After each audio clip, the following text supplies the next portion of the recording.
Yeah. Okay, Chris, we've had a whole day of podcasts with your students in the Leadership Academy this fall.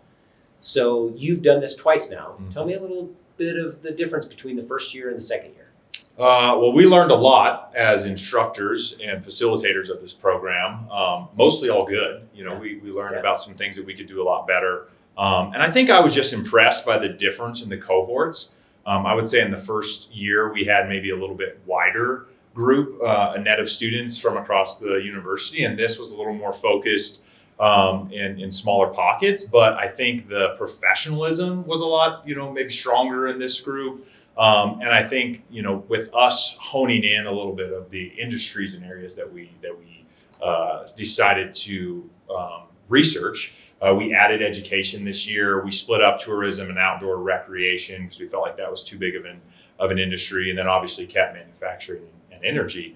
And I'm just so impressed. I mean, the students that we have are just phenomenal. They cause me and my team to get better each day, to bring it each semester, and we just have such a great partnership with Leadership Wyoming and Mandy Fable. And then we have Kent Noble and Chase Teal on our team that do a phenomenal job. And then a lot of other people in the College of Business that help with all the logistics, the programming, make sure that we look really good when we show up to these areas. And then just a ton of great partnerships in the community. Just such amazing individuals that want to give back and help the next group of students really be successful. And so just really thankful for all the individuals that took time in the communities to help us out. All right, I'm going to give you a second to think about this question. Okay. So I just in the last few hours sitting with all these students, I've learned a ton. Yeah. Like I thought about ways I could be a better leader, thought about ways I could do a better job in my job. And so what do you think you've learned from the students over the last 2 semesters in doing this? Yeah, I mean, I think just a lot of hope and excitement. And, the fact that, when I think we did this first year, we didn't know how it was going to go, how it was going to resonate with students. But I think to see that they can be leaders and have change right now is pretty exciting. And to see students that either, were from other states, came to the University of Wyoming, and now they want to stay here. They want to build a life here. They want to have a family here. And even some of them want to run for public office. And I'm like, power to you, but that's the change we need. And I think, we're starting to see this shift in our culture and in the state of Wyoming, which I know your team's working a ton on. But that they get to be a part of the solution. They get to be a part of the future of Wyoming, and they get to do it right now. And so to see them either get involved in clubs or to get involved in professional organizations or maybe even to intern, with these different organizations that we get to work with is really inspiring. And I think, when we decided to do this, we had a couple of goals in mind. And I think one of those was ultimately to build character-infused leaders that really care a lot about, making the place a better place than when they found it, and to really lead with integrity and an ethical leadership kind of mindset. But then we also wanted them to think about how do you make change at a larger systemic level, and to really be excited about that. And so it's so much fun. I love getting up every day and coming to work and being able to just make a little deposit, here and there with some of these students. And I learn just as much from them as they're maybe learning from me. And so it's such an excitement. And I remind myself that it's a really fun job and blessed to be able to have the opportunity to do it. Yeah. Well, here's a couple things that stuck out to me. And these are things that you put into this, and maybe inadvertently, but it's important to know. I heard students say, I loved stepping out of my comfort zone. I didn't want to, but I loved doing it. And when I did, I found that I could do it. And getting people to step outside of their comfort zone, that's not something that only happens when people are young. No. Right? It happens all the time. And so, good job on creating situations where people have to step out of their comfort zone and realize that they actually probably have even more potential than they could possibly imagine. And then the other thing I heard today, which is something that I don't think I've ever heard articulated this well, was that, we always hear about the problems, right? There's a lot of negativity. There are a lot of these things that are situations that are tough and they're problems, and we always focus on them. And the person said, I wasn't defeated by that. I didn't have despair. I was motivated by it. And I think that is like this foundational level of leadership. And I'm not saying I've been a leader, but I've been around for 51 years and I've never heard it clearly articulated like that. And it's just like, that is something that you have to have as a leader. And so you're creating a situation where somebody can come up with that. That's amazing. So, I mean, thank you for doing that. It's a big deal for Wyoming to have that level of leadership that early in people's careers. And I mean, I am super hopeful about the future because of it. So, I'm really just thankful for their willingness to just invest in themselves. I think we talk about, for them to be a part of this academy, they have to step out and take some of the opportunity. And the students that we have in this academy do that every single day. And I think, to mention to what you just said, we talk to them about imposter syndrome, and that doesn't go away. And, you have to really dig in and find a foundational kind of core values that you're going to lead with, and understand how to lead yourself first before you can lead others. And I think also, this idea that there's a lot of challenges in life, and most people aren't necessarily willing to seek out the answers to some of those challenges. But I think this group, what makes them unique is they see those challenges as opportunities, and they're like, hey, I want to go be a part of that solution and make the state a better place, because I want to be here and I want my family to be here and I want to grow and make it a better place. And they want to be a part of that. And I think, that's something really hard to teach or to even, change somebody's mindset in that way. But just to see that they have a desire to want to be a part of that solution. And I'm just really excited to hear about some of these presentations on these different industry areas. And I think that the individuals that are there are also going to be really excited and probably learn a little something about how to make the state better. Absolutely. Well, I'll be there for sure. Yes, and, good. And I really appreciate you just creating a place where people could do that. So thanks, Chris. Thank you. Awesome stuff. Appreciate it, Josh. Yeah. See you. Welcome to another podcast of What's the Point? I'm CEO of the Wyoming Business Council, Josh Durrell, and we're here to talk a little bit about leadership today. And I happen to be at the University of Wyoming, where the Leadership Academy has a number of groups who are working on economic problems throughout the state. And today with me, I have some students who will be telling me a little bit about their project and about what they've found as they've traveled the state of Wyoming. So we'll start down at the end and we'll do just the basics. Who are you? Where are you from? What are you studying? My name is Ella Clough. I'm from Hoover, Alabama, and I'm studying management and marketing with a minor in leadership.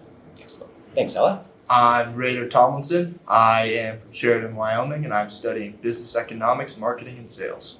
So just a couple things? Just a few. Okay, all right. I'm Yvonne from Gillette, Wyoming, and I'm going for marketing and management with the focus in HR, along with a minor in leadership as well. Okay, excellent. And? My name is Lily Lehman. I'm from Cheyenne, and I'm majoring in Spanish and history with minors in pre-law and honors. Okay, excellent. So all together you have like 14 majors and minors. This is impressive, super impressive. Not that it's uncommon to have a group of folks who are so impressive doing a leadership academy through the university. So tell me a little bit about your project, the focus area that you're working on, and what you're finding. So if it's all right, I might start with you. Yeah, so we're wanting to address the teacher shortage in Wyoming. We are going to look at the funding, but we see that a lot of teachers don't go into it for the funding. They do it for the culture. They do it for the impact of the kids. But what we're seeing now is that there's been not only a decrease in funding, but also a decrease in culture and a decrease in trust in our educators. So what we're trying to do is to promote a resolution that will encourage parents and teachers to have increased collaboration and to strengthen that bond, because with collaboration with other representatives in our state legislature, we've seen a decrease of that relationship ever since COVID. Okay, all right. So tell me a little bit more about how you discovered that problem, and anybody can jump in on that. Yeah, a few of our team members here have family in the education sector. Okay. I originally wanted to be a teacher. I think they're so outstanding and definitely needed. And we really enjoy this topic because it's one of the few where every single person is a stakeholder. You either have kids in the school system. I'm about to have a little one going through the school system. Your nieces, your nephews, your parents are teachers. Every single person is a stakeholder. So we're not just talking about Wyoming. This could potentially be a whole nation thing. Excellent. Okay. And so what was your first hypothesis of the problem that you were working to solve? Anybody want to start with that? Some of the things that you tried out at first or thought about at first? Yeah, so I guess where did we not start? Okay. Education kind of goes into a little bit of everything. When you look at some of the issues that we kind of face here at the state, you're looking at problems through funding, and that itself leads us down a rabbit hole with just the way that funding works on its government side, right? Or you're looking at just the labor shortage. So pick and choose. So funding or a labor shortage, but then how did you find out what the real problem was? That I thought it was great that you kind of honed in on something that maybe people wouldn't think about at first. So how did you get to that? Raider, you want to tackle that one? Crap. Can we have somebody else segue into this piece? Totally. Yeah. You want to take the lead on Sure. this? So how did you find that? We discovered this problem when we actually toured one of the elementary schools here in town. It was right before school was about to go back, and we talked with some of the teachers. We talked with the principal, and they emphasized that normally I would have a pool of 200 people applying for a job. Wow. Now I have 20. So that is a stark difference. And we kept thinking about it. And like Lily said, ever since COVID, parents really haven't been involved in the classroom, whether that's from administration standpoint, saying stay out, or just from lack of awareness or just lack of accountability. So choosing our solution to try and manage parent involvement in schools is, that's really how we came to it. Nice. I like it. What I like most is that, the easy button is, you need to pay more or you need to advertise more, things like that. But what I like is that you took it a couple layers deep and tried to find that out. So you mentioned that you did that while you were here in Laramie studying education, which is it's a good place because we have all of the different levels of education in Laramie. Where else did you go in the state? Ray, where did you go? We also went to Jackson, we went to Lander, Sheridan, and Casper. So when we went to Jackson, we went over the recreational and outdoor tourism sector of the state. When we went to Sheridan, we went over manufacturing and community service. And then when we finished in Casper, we went over the energy sector. Okay. So you've taken a pretty hard look at some big elements in our state and some important components to our economy, which I appreciate as somebody who cares a lot about the economy. So maybe you, Lily, what did you find about the Wyoming towns that maybe you didn't know before? One really interesting thing is how much community support is behind our public education. Okay. Like Ella said, we all have a stakeholder in education. We either are parents or educators. We've been through it ourselves. And so our communities are really driven towards funding our children and supporting our educators. But the question is how, and how is the best method of going about this? And so it's really creating a plan that can assist these communities in upholding not just their students, but of course their educators, because educators are one of the largest backbones in the state of Wyoming. And I think it's really important that our educators are heard, but it's just a matter of that mode of communication. Right. Yeah, education is a huge component of Wyoming's, infrastructure, I would say, and it's something that employs a lot of people, but it also is so critical to us. It's in our Constitution that people will have access to it, and that we will, as a state, really make it accessible for folks. And so we have a number of different programs to do that. And so I think it's a really key component. So Ella, tell me, as someone from Alabama, you mentioned, Yes. right? Tell me a little bit about your travels around the state and what you found about Wyoming. It's absolutely gorgeous. Very different from the very green Alabama that I grew up in. But very interesting that you can have so much diversity within one state borders. Even, I guess, going more towards education, even within the education systems.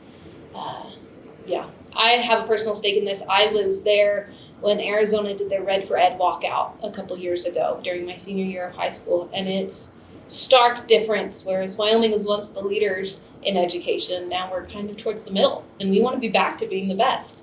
I like that. I like the honesty that, we put that up on a pedestal and said, this is so important to us. But over time, maybe that has shifted. Maybe it is not. Can't just say we're the shining star. We're going to have to really kind of continue to work. I like that you're tackling that problem. So Yvonne and Raider, tell me a little bit, as folks who are from Wyoming. Yvonne, I'm interested to hear your take on energy, since you're from a place where a lot of coal and oil and gas are produced in Gillette. Tell us a little bit about what you learned in the energy sector while you're here. So through that viewpoint of how energy works with the state itself, we're looking at a large, if you will, almost benefactor of where the funding comes from. One of the big things that we kind of learned from Megan Dickenfilter on day one was just the way that works, right? Crash course of how that three pots of money work in the state. We're looking at a general fund that helps provide all of the necessary resources for the state and how that ties into it. Yeah, how important energy is in education, because the bulk of the funding in our state is energy, and so therefore the bulk of the funding for education is as well. And so I think that's a really good thing, to understand that fiscal system and how those things interplay. It's a really critical piece. So I'm glad that you got that exposure early on to understand it. So Raider, tell me a little bit about Sheridan. So you're from Sheridan, right? Mm-hmm. And you got to visit Sheridan as well. Did you learn anything that you didn't know about Sheridan on your visit? I learned that there is kind of like there's starting to be a separation between the higher part of the class and lower part of the class. So I guess what I'm trying to say is I feel like the rich is getting richer and the poor is almost getting poorer in Sheridan. Yeah. And I think that's mainly because there's starting to be a disbursement of what people deem as a skilled labor. As we talked about, I think it was day 2 when you came in and spoke to our class, you asked the question, what would you define as skilled labor? And I feel like there's kind of a couple different meanings for that. I think it really depends on the sector and what you really try to look at for like a total output towards the economy. I feel like in Sheridan, what we really were told was that there is a lot of open jobs and starting to be vacancies in a lot of industrial sided work. And it's just something that kind of keeps on growing, where there's just a really big wedge between two classes in Sheridan. Yeah, so let's talk about that a little bit, because you took on education, and your particular problem that you're working to solve is maybe a little more specific to educators and how parent involvement, maybe more at the elementary level, it sounds like, at the earlier levels, and maybe through secondary, but not so much after post-secondary. Is that correct? And so in that case, how, as you went to manufacturing in Sheridan, right? Mm-hmm. That was the focus there. Was there a discussion about how our primary and secondary schools could prepare students for different types of jobs, and maybe in manufacturing or the CTE? Was there a discussion of that at all? 100%. Our original proposal was to actually enforce trade classes within, like, what happened to workshop? What happened to the car one? I don't know what that's called. Auto. Yeah, see, that would make sense. We originally wanted to focus on that because it is such an important thing. College isn't really for everybody. Right. So we really wanted to focus with that. And with these 3 amazing individuals being from Wyoming, they have that real person experience. I don't necessarily have that. So that was our original plan. And we decided ultimately not to go with that route because teenagers are stubborn. Yeah. So we ended up going more towards the roots and like starting early. And hopefully we will be able to progress our plan towards high school and secondary education. But it's we got to start at the base of the problem. Absolutely. I think a big point of that, though, too, is just that we also wanted to acknowledge the fact that the Hathaway was restructured to include some of those classes as well. So now it does have a proponent of CTE classes as well. So that can be used amongst some of the trade schools as well. Nice. And additionally, we learned that after discussing with different manufacturers in Sheridan, such as EMA and Craftco, that they have this great collaboration between Sheridan College and these manufacturing industries. However, there's a lack of labor, and there's a lack of students going and getting these jobs, so that's why they're having to pull from North Dakota or Montana.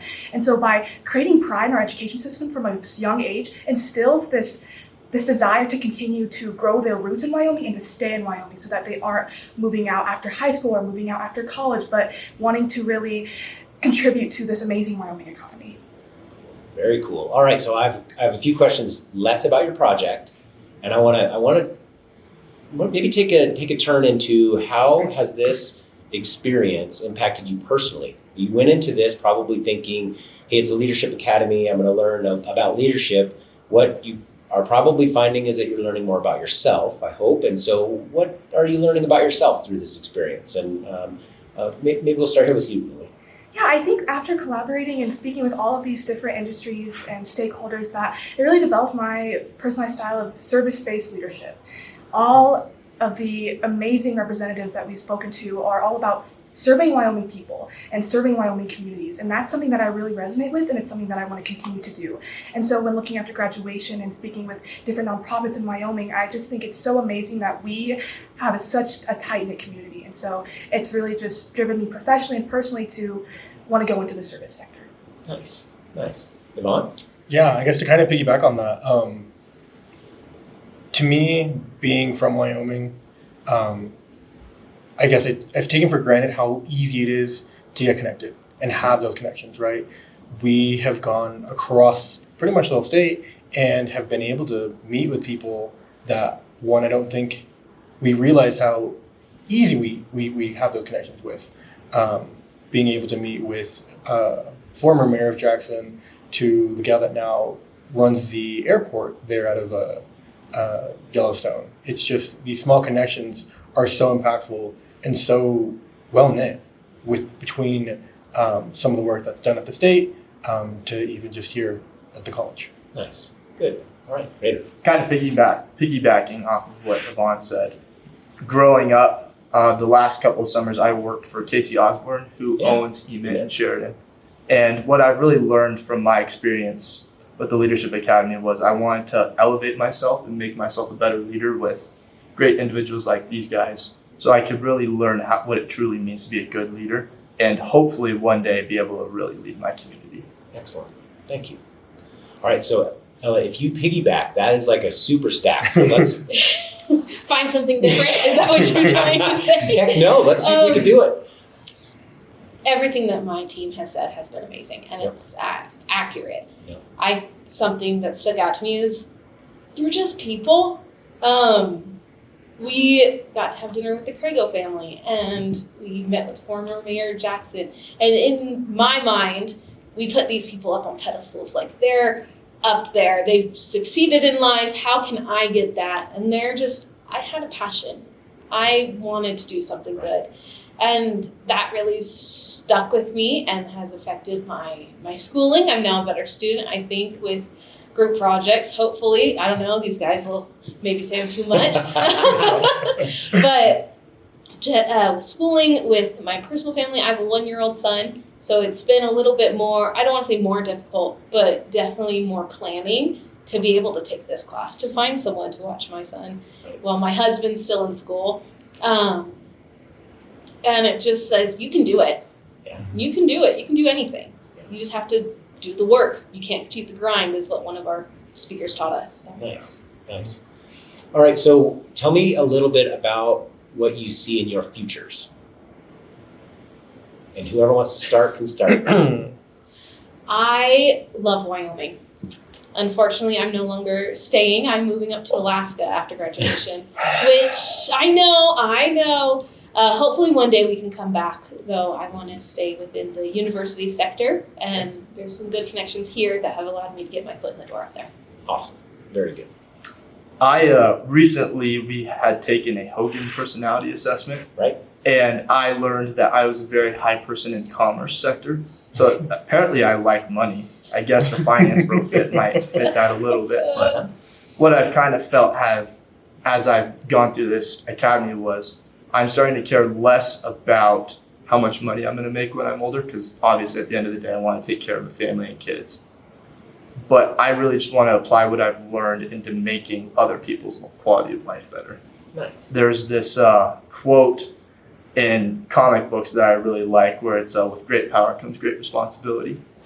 And I feel like it's my duty and my responsibility to try and help those who have helped me along my way, or to help those who are less fortunate than me. Good. All right. Thank you. Yeah. Yvonne. So some big shoes to follow up That's on. right. As far as for me, I've been toying with getting my MBA here at the university. So here's to that. Mainly because it's those relationships, right? Again, I think that the Leadership Academy has really instilled that I've taken it something for granted, and that MBA is just another, even an elevation to that, to where we're at right now. So Great. All right. Lily. I think I will do a gap year. It's a fellowship in California, working with migrant populations. But ultimately, I want to end up back in Wyoming. I want to go to Wyoming's law school, and I really want to work with Wyoming Immigrant Advocacy Project, because we might see Wyoming as not a very diverse country, or diverse state, but in reality it is very diverse. And so I would really love to work with that advocacy project, and as well as there's a firm in Cheyenne called Hearst Applegate, and they do pro bono immigration work. And so I think it'd be great to go back to where I grew up. It's also where the state legislature is, so maybe one day running for office, who knows, but definitely, maybe not, but working with immigrant populations is something I really want to do. Excellent. can't wait to help. Yeah. Well, anything that you want to share that I haven't asked about? We have a tagline for our project. Ooh, I'm excited. It's called Together We Teach Wyoming. Just because going back, everybody's a stakeholder. So together, businesses, people, families, we can teach Wyoming, and we can raise it back to that pedestal we want to be on. Excellent. I love that. That's a great place to end. So here's what I will say, that this is so much fun for me. I've been able to teach over the last 20 years at the College of Business here, and the energy I feel from students and people who are taking not just to be a student but to be more, it's exciting, and it feels really, really good to be able to be even nearby as you kind of map out your future and map out your leadership skills. I think the academy is a great way to do that, and I think it's great that the University of Wyoming puts effort into leadership. It's an incredibly important skill, and it's something that you can do today. And so never feel like you have to wait until you have reached some sort of pedestal of success. You are there today to be leaders, and I feel that from all of you. And so, thank you for sharing your project. Thank you for sharing your ideas and your thoughts about leadership, and just, thank you for leading. I really appreciate it. Thank you. Thank you for having us. You bet.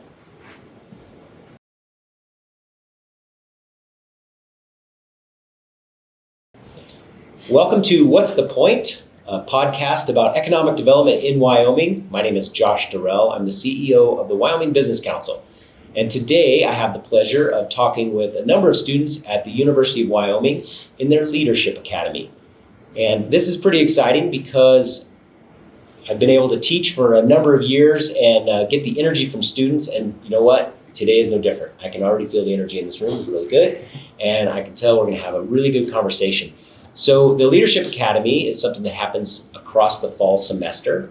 And all of you had to apply for it, be selected to it, and then do a whole bunch of extra work this semester, right? Okay. Well, I appreciate you doing that, and let's get to know each other. So we'll start over here with you, Thad. Yeah, my name's Thaddeus. I'm a sales major, leadership minor, originally from Virginia Beach, Virginia, and I'm graduating in May of 2026, so I'm pretty excited about that. Excellent. All right. My name's Ava. I'm a marketing and finance major. I'm originally from Sheridan, Wyoming, and I'm graduating this December, so pretty soon. Excellent. My name is Hannah. I'm from Germany. My majors are business management and marketing, and I'm also minoring in leadership. Okay. Where in Germany? I'm pretty close to the Netherlands, like the northwestern part. Excellent. Yes. All right. Very good. I'm Ethan. I'm a journalism major with minors in entrepreneurship and leadership. I'm from Meade, Colorado, and I graduate in the spring as well. So Fantastic. All right. Well, Thad, so tell me a little bit about the project that you have going on in tourism. Yeah, so of course with the tourism group, and over this course of the fall semester, we were able to travel around the state of Wyoming and just learn a little bit more about the state's tourism, and we realized that it's really focused in Jackson. So our kind of takeaway from that was, let's try to spread that out around the whole state. Because as we traveled around, we realized there's lots of great opportunity in other cities, and it's very beautiful all over. So we thought if we can do something to spread out that tourism away from Jackson, that would be very beneficial for the state. All right. So basically saying, hey, we already have this, gem of a place that, most folks know in the country and maybe even in the world around Jackson and the Tetons and everything. But how can we expose more of the audience to what's great about Wyoming? So where were some other places that you went? We went to Sheridan and we went to Casper. Okay. Both were fun and pretty, and I'm from Sheridan, so I'm a little biased. It's my favorite place. But Excellent. Yeah. Yeah. Yeah. And there's just a lot of opportunity all around the state, like that was saying. Like all of our tourism is centralized in Yellowstone and Jackson, and if tourists went around the state a little more, it would put less of a strain on that area of the state. Okay. All right.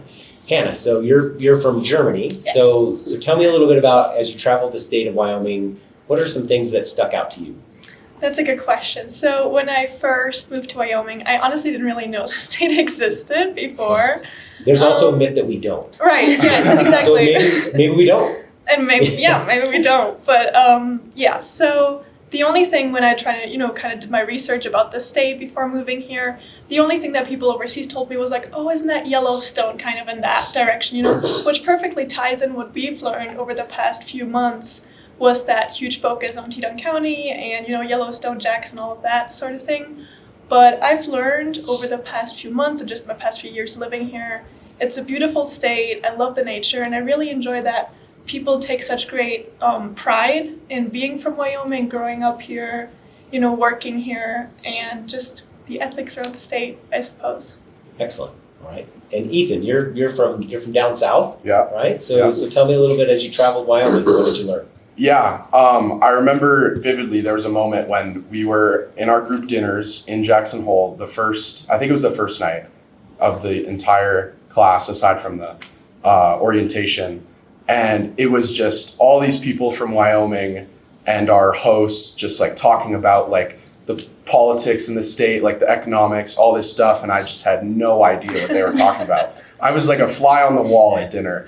And I remember I just speaking up at the end. I was like, thank you guys so much for just like letting me listen and like letting me learn about like all what you guys have to say and your expertise. I've learned so much just from like sitting here and listening to you. So it's been an unreal experience, like being able to just learn from all these people around the state, not only about tourism, but all the other industries that we've been focused on. So, right. Yeah. Yeah. So let's maybe take a quick little departure from tourism, because that's obviously an important thing. That's something you're working on, and maybe talk a little bit about, as you learned about energy and manufacturing, how did you see that working with or impacting tourism? Did you see an overlap there? Did you see opportunities? Did you see challenges? How did you see that as you went to Sheridan and Casper? Yeah. Yeah, Thad, you're on the spot. Yeah. I would say like traveling to those different places, of course, like they have their own beauties and like, different aspects, like you mentioned, energy, manufacturing. I could say they both play a big part. For tourism specifically, I would say like bringing people in the state, like they come visit. Oh, wow, it's super beautiful here. Right. Maybe I can come like, live here, work here, retire here. So be able to like bring them outside of Jackson into places like Sheridan and Casper, I would say it's super beneficial and a lot of opportunities because they can kind of see maybe like a long-term stay as well. Right. So we pick a couple spots in the state. Sheridan we're picking for manufacturing, but I don't know about you, but it's a really, really beautiful place. Mm-hmm. Right? The bighorns are right there. There's so much going on. And then you think Casper for energy, and there's a lot of wide open spaces, but they also have a river running through the town. Yep. There's a mountain right there. And mountains are usually east-west in Wyoming, but are sort of run north-south, so you can always look at the mountain if it's in the west or the east. Casper Mountain, a little weird, because it runs a different direction, but it's, you've got all of that stuff there. So as you thought about tourism and how it overlapped, did it kind of stick out to you? And is that where you got your idea that we need to see the rest of the state? We kind of had the idea a little bit beforehand, just because we knew like it was so centralized in Jackson and Yellowstone area. But I have lived here my whole life, and there's a ton of little towns just that you drive through that are beautiful and have a ton to do that you wouldn't even think about. And so that's kind of where we came up with the idea. And then when we traveled to Sheridan and Casper too, it like kind of solidified it for us. Like, yeah, that's a great idea. People should come here more. Good. Okay. Good. Ava, maybe on that topic. So you're from Wyoming. Yeah. So you probably feel like you know Wyoming coming into it. But then, what did you learn that you didn't know before? I don't know if there's any one thing that like I just didn't know super well before, but like I have learned a lot more in depth about our energy industry and our manufacturing and tourism and education, and kind of how they all work together and overlap. Like you need each one to kind of support the others. Right. So Thad, Virginia Beach probably looks a lot like Wyoming. Is that right? Yeah, I'd have to disagree on that one. It's not exactly the same, is it? Not so much, Yeah. no. Yeah. So tell me about tourism and why you think you could, maybe convince somebody from Virginia to come out to Wyoming and visit. What would you say? Well, and it's funny because, we talk about Jackson being the hub for tourism in Wyoming. Where I'm from, Virginia Beach, Virginia is actually, I'd say, one of the hubs of tourism in the summer for people to come visit. So, my whole life growing up there, we have tourists coming in all summer, visiting the beach, coming, just crowding the whole place. And so we would go down south to North Carolina to go vacation because it was a lot quieter and simpler there.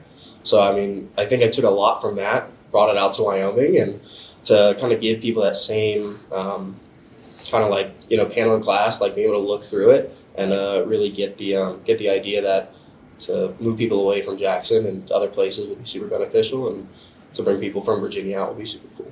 Nice. All right. So Hannah, how about you? As you traveled the state, did you learn something new about Laramie, for example, that you didn't know?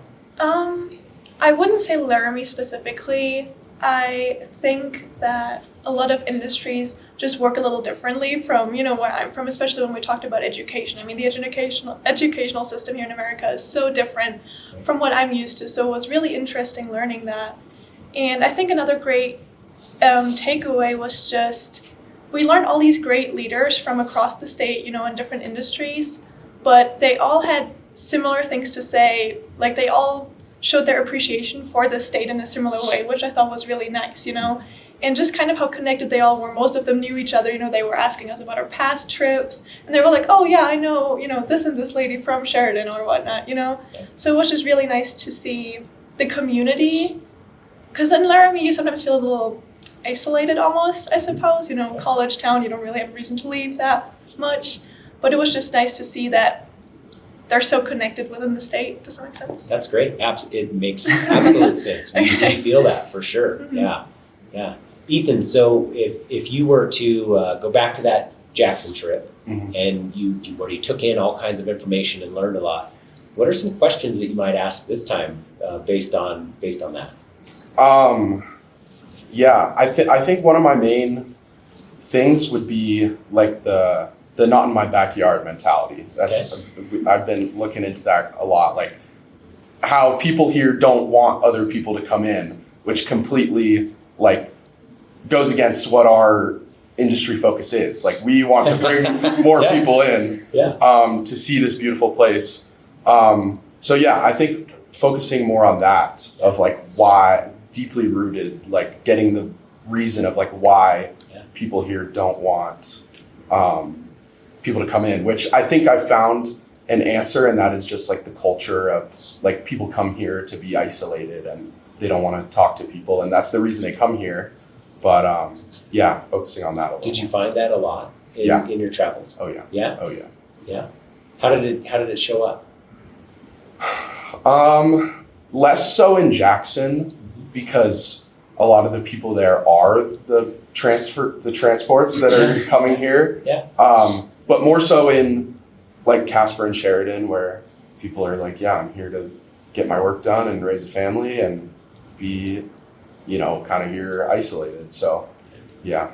Okay, interesting. I like it. Yeah, we're actually doing some work on that to try to understand. Okay. Did some polling recently to see how widespread that was, and we're learning it's a bit of a myth. It's a myth that I thought was also true, that most people didn't, but it's a smaller majority. But it's really interesting that that's the experience that we feel. Right? And it's even something I feel like being from Colorado, and it's completely what has happened to Colorado. Like all these people, like Denver's a new place to move, and everybody's moving in, and Colorado has become what Wyomingites are afraid of. Yeah. So I've kind of seen that unfold firsthand through growing up. So. Yeah, each of our cities would have to be 10 times bigger than they are today for us to reach what Colorado is today. So I think about that, and I think we probably have a ways to go. Yeah, we're probably all right. Yeah, we're probably okay. We could double and we'd be as dense as North Dakota. Yeah. So. So for sure. All right. So as you went through this leadership program, which by the way, it was probably structured a little differently than most classes, right? It's not the same type of a feel. How much time did you spend in a classroom, so to speak? I don't think I guess we were like our sessions were in classrooms. Yeah, like and when like we're meeting with these leaders, like we're in a big room, but they're like speaking and giving us a bunch of knowledge. So I didn't feel that way. Yeah, it's not really a traditional classroom type of setting where you're reading off a few lists or anything like that. Or studying that way. So as you are preparing your final project, how will those experiences in the communities shape the final project, do you think? I think getting to see like all the different leaders around the state like doing lectures and speaking to us on different presentations, like I think that'll really help us on how we want to do our presentation. Okay. Because I think we took a lot of good notes away of like, oh, we really liked how they presented that point or how they did this. So I think that will really help us for our final. Excellent.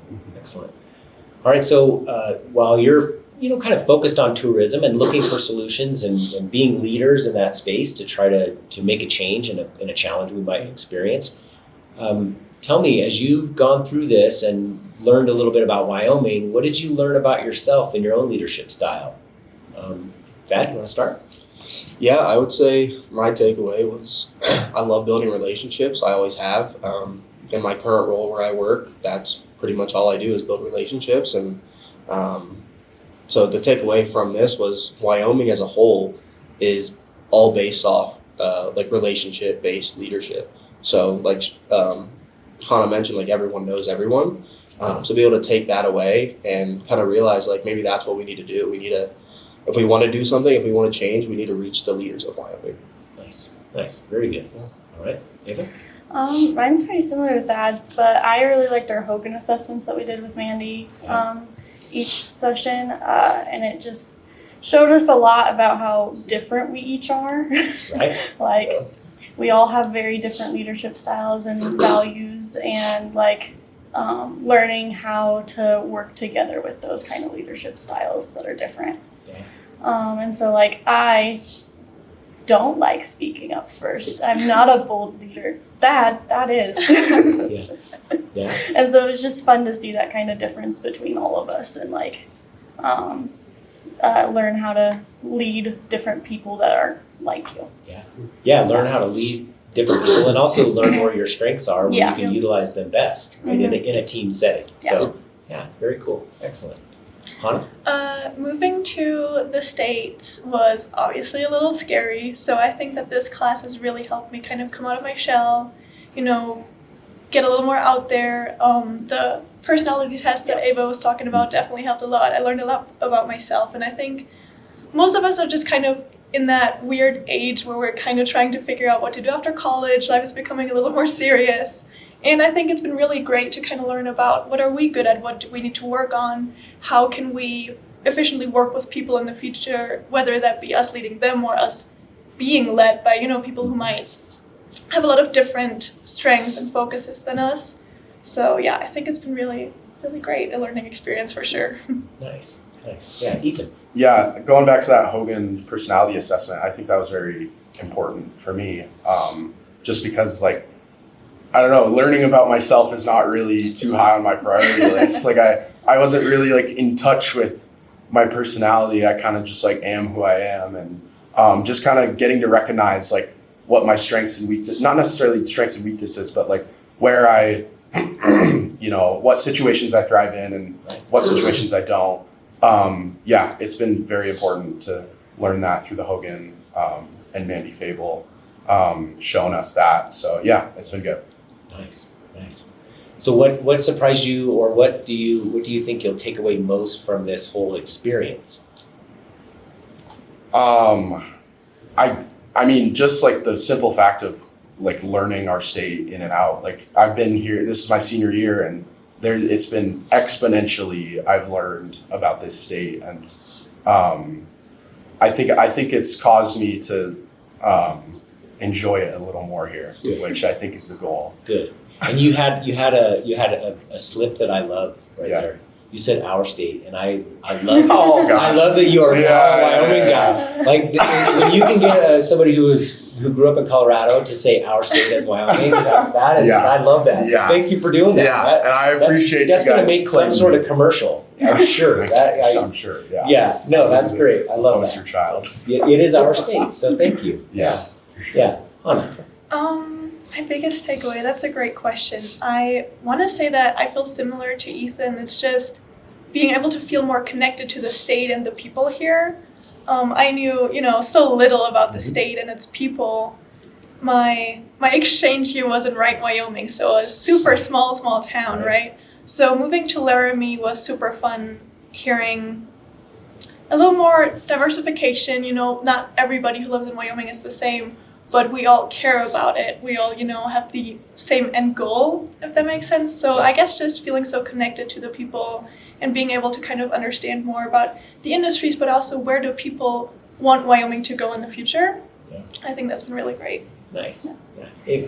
I think my biggest takeaway has been the connections, the people we've met around the state. Like, everyone's been so friendly and have given us their emails and phone numbers. Let us know if you need anything for your presentations, and it's just been so nice, meeting new people around the state and getting to see that community. Good. And what I will say is that connection that you're feeling, it's real. It's real. So utilize those connections. Make sure that you're building that network and building those relationships. We definitely want to help folks chart their path in Wyoming. So I'm glad to hear that. Yeah, that. Yeah, I guess kind of what Ava was saying, like I said it before, I'll say it again, I love building relationships, but also on a deeper level, our leader, Chris Holler, he's been instrumental for me at least, and getting to learn more about him and his leadership style. You getting to be in your class, and then of course all these people around Wyoming, and just learning what they do on a deeper level. And what you said, just getting that information that we wouldn't have had before. Nice. All right, so what does the future hold? Who wants to start? I'll start. I know what my future is. All right. I graduate this December, and I am moving back to Sheridan. Okay. And my parents own a small local business there, and so I'm going to work for them and do all their marketing and invoices and stuff for them. Fantastic. Well, excellent.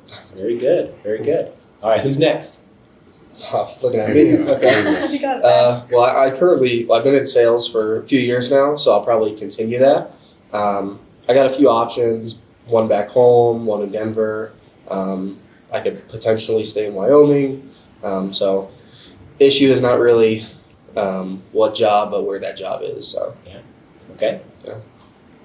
I still have a little longer until I graduate. I don't graduate until May 2027, so I still have a little over a year to figure it all out. But obviously, me being international, it's a little harder to plan my future. I mean, we kept talking in the past few months about why people, in their early 30s leave Wyoming. I mean, I kind of would love to stay, but obviously that's not, just up to me. So I'm definitely trying to look into internships and potentially, trying to stay in the States after graduation. We'll see. Yeah. I have pretty strong ambitions to work in either pro sports or collegiate sports. So if I happen to land a job with Wyoming Athletics after school, I'll stay here. But other than that, probably out of here. So okay. Okay. Well, I'm going to just go ahead and give a little plug for all of these students. For any employers who are watching, you should probably pay attention to these students, because they're definitely making a mark. And I just appreciate sitting down with you and listening to what you're up to and what you've learned about Wyoming. And it's refreshing and it's energizing to hear how you are seeing the state, how you are seeing the university, and how you're seeing this leadership program make a difference in what you're up to. So thank you all very much. Before we go, any last words, any things you all want to say before we tune out? No, just thank you for having us. Yeah. Absolutely. Well, it is absolutely our pleasure. And one of the things that we're trying to do is really try to understand, what does the future look like for Wyoming? How can we make it a place where people can find opportunities? How can we make it a place where you don't have to make that hard choice of well, it is tough if you're going for college and pro sports, because guess what? We've got one, right? We've got one. And we may not be able to change that in a few years, but at the same time, we want to create as many opportunities for folks like you as possible if you want to stay. And so I'm glad that you got to see the state. I'm glad that you got to learn a lot about leadership, and I'm glad that you got to learn a lot about yourself through this process. So thank you all for being here. Yeah, thank you. Thank you.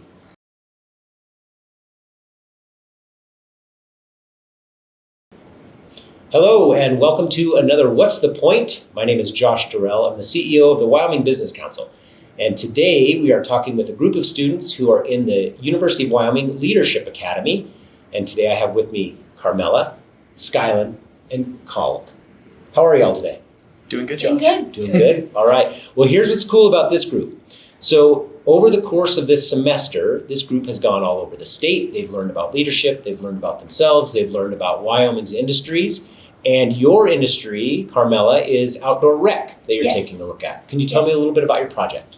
Yeah, so we have all gotten together and talked, and when we went to Jackson, we spoke with Chris Floyd, and he told us a lot just about how Wyoming and their outdoor rec right now, he wants it to grow, and so do we, and we just don't have the infrastructure to do that.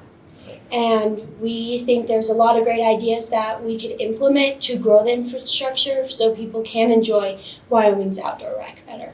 Right, and tourism and outdoor rec is a huge component of our economy, as well as you went to one place in the state that almost everybody in the world knows. I feel like Jackson Hole is just a beautiful place, and the Tetons are amazing. So that's awesome. So as you looked at this project, Skylin, do you have any thoughts about what did you notice about outdoor rec and how you might be able to fix the infrastructure? Yeah, so with outdoor rec, I think it's unique, obviously, because Wyoming is beautiful. We have more resources and less people than a lot of other states. So I think that we can take advantage of that.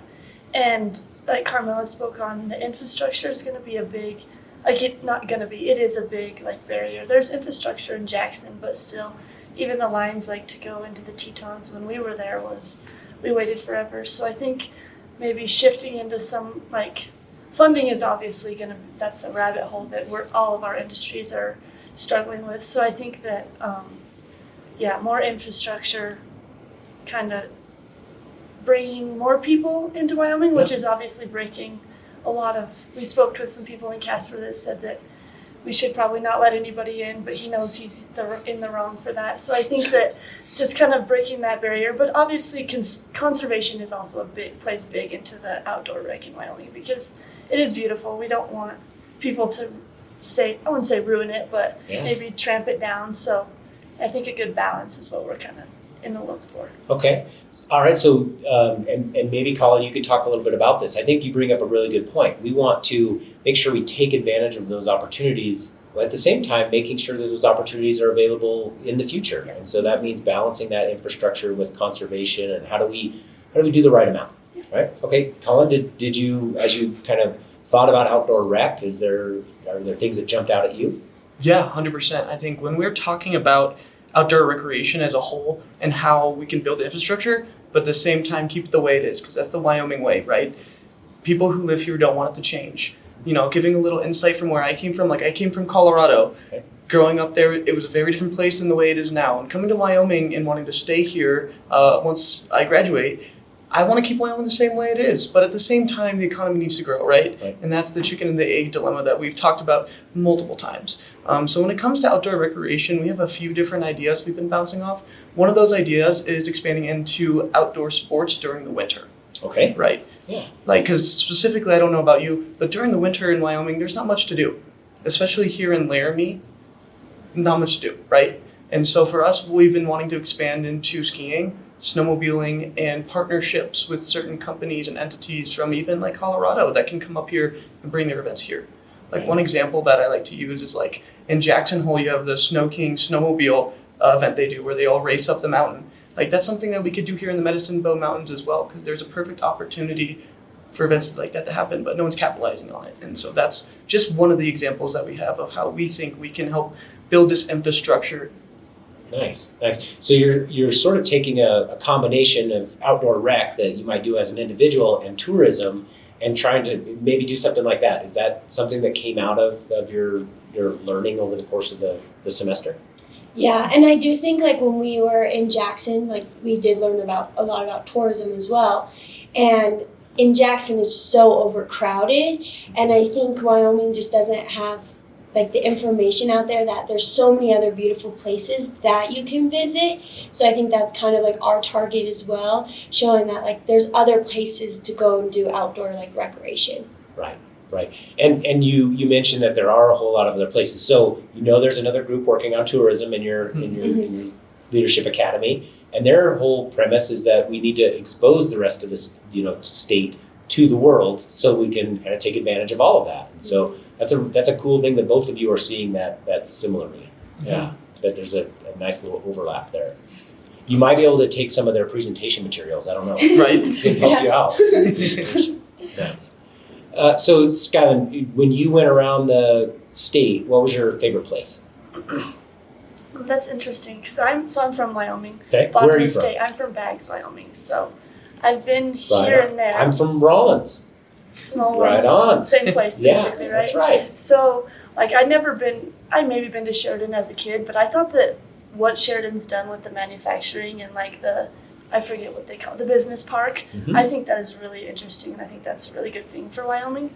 But like I enjoyed going to every place. It was fun, Yeah. like just seeing, like because I've been around, but seeing more inside out of the whole state as a Wyoming kid and who wants to stay in Wyoming it's really special. So. And what's I your enjoyed major? that. I'm a management and entrepreneurship major, and I got a minor in ag business. So. Nice. Okay, so you're looking to stick around the state Yeah. if you can? Yeah, Excellent. absolutely. Probably back to Carbon County. I love that. Yeah. I love that on a lot of different levels. Yeah. Go County 6. Yes, Yeah, County 6. absolutely. All right. So Carmela, how about you? Where was your favorite place? I think my favorite place was Sheridan. I just thought it was so beautiful. I'm not from Wyoming. And where are you I'm Colorado. Okay. So being able to travel around Wyoming and see like actually how beautiful it is was great. And I got to visit Emmet too. Yep. And that was just a really cool place. Yeah. So I really enjoyed it. A pretty amazing facility up there. Yeah, it isn't was. It Yeah. was beautiful. Yeah, so cool. All right, how about you, Colin? Same question. That's a great question. I think out of everywhere we've traveled throughout Wyoming, I think my favorite place had to be Sheridan, like Carmela. Jackson Hole is obviously beautiful. I thought it was a really awesome atmosphere, but thinking about how much it costs to live up there, it's just not doable, especially coming out of university. But going to Sheridan really made me realize like this place feels like home to me. The community here feels very friendly and accepting, and it's a place I could see myself settling down and raising a family. So I hope that in the near future that could be a possibility for me. Yeah, and your major is? I am professional sales, management, and leadership, so whatever that's supposed to mean. But Okay. that's Well, what that's we're a lot of doing. stuff. You can do a lot of different things. That's the point, yep. What is the point? Yeah, good. Okay, I got it. All right, I got it. Okay. All right. So we have two folks from Colorado, one person from Carbon County. All right. Actually, two people from Carbon County. So, tell me a little bit about what was surprising about Wyoming that maybe you didn't know. Not just your favorite place, but what surprised you about their travels around the state? I think for me, it was like the small knit communities and just like learning about all these industries, like every industry somehow tied into each other, kind of like outdoor rec and tourism, and they want each other to succeed. And I feel like a lot of other states don't do that, and you don't find that. So I thought that was really cool and interesting. No worries. Okay, how about you, Skylar?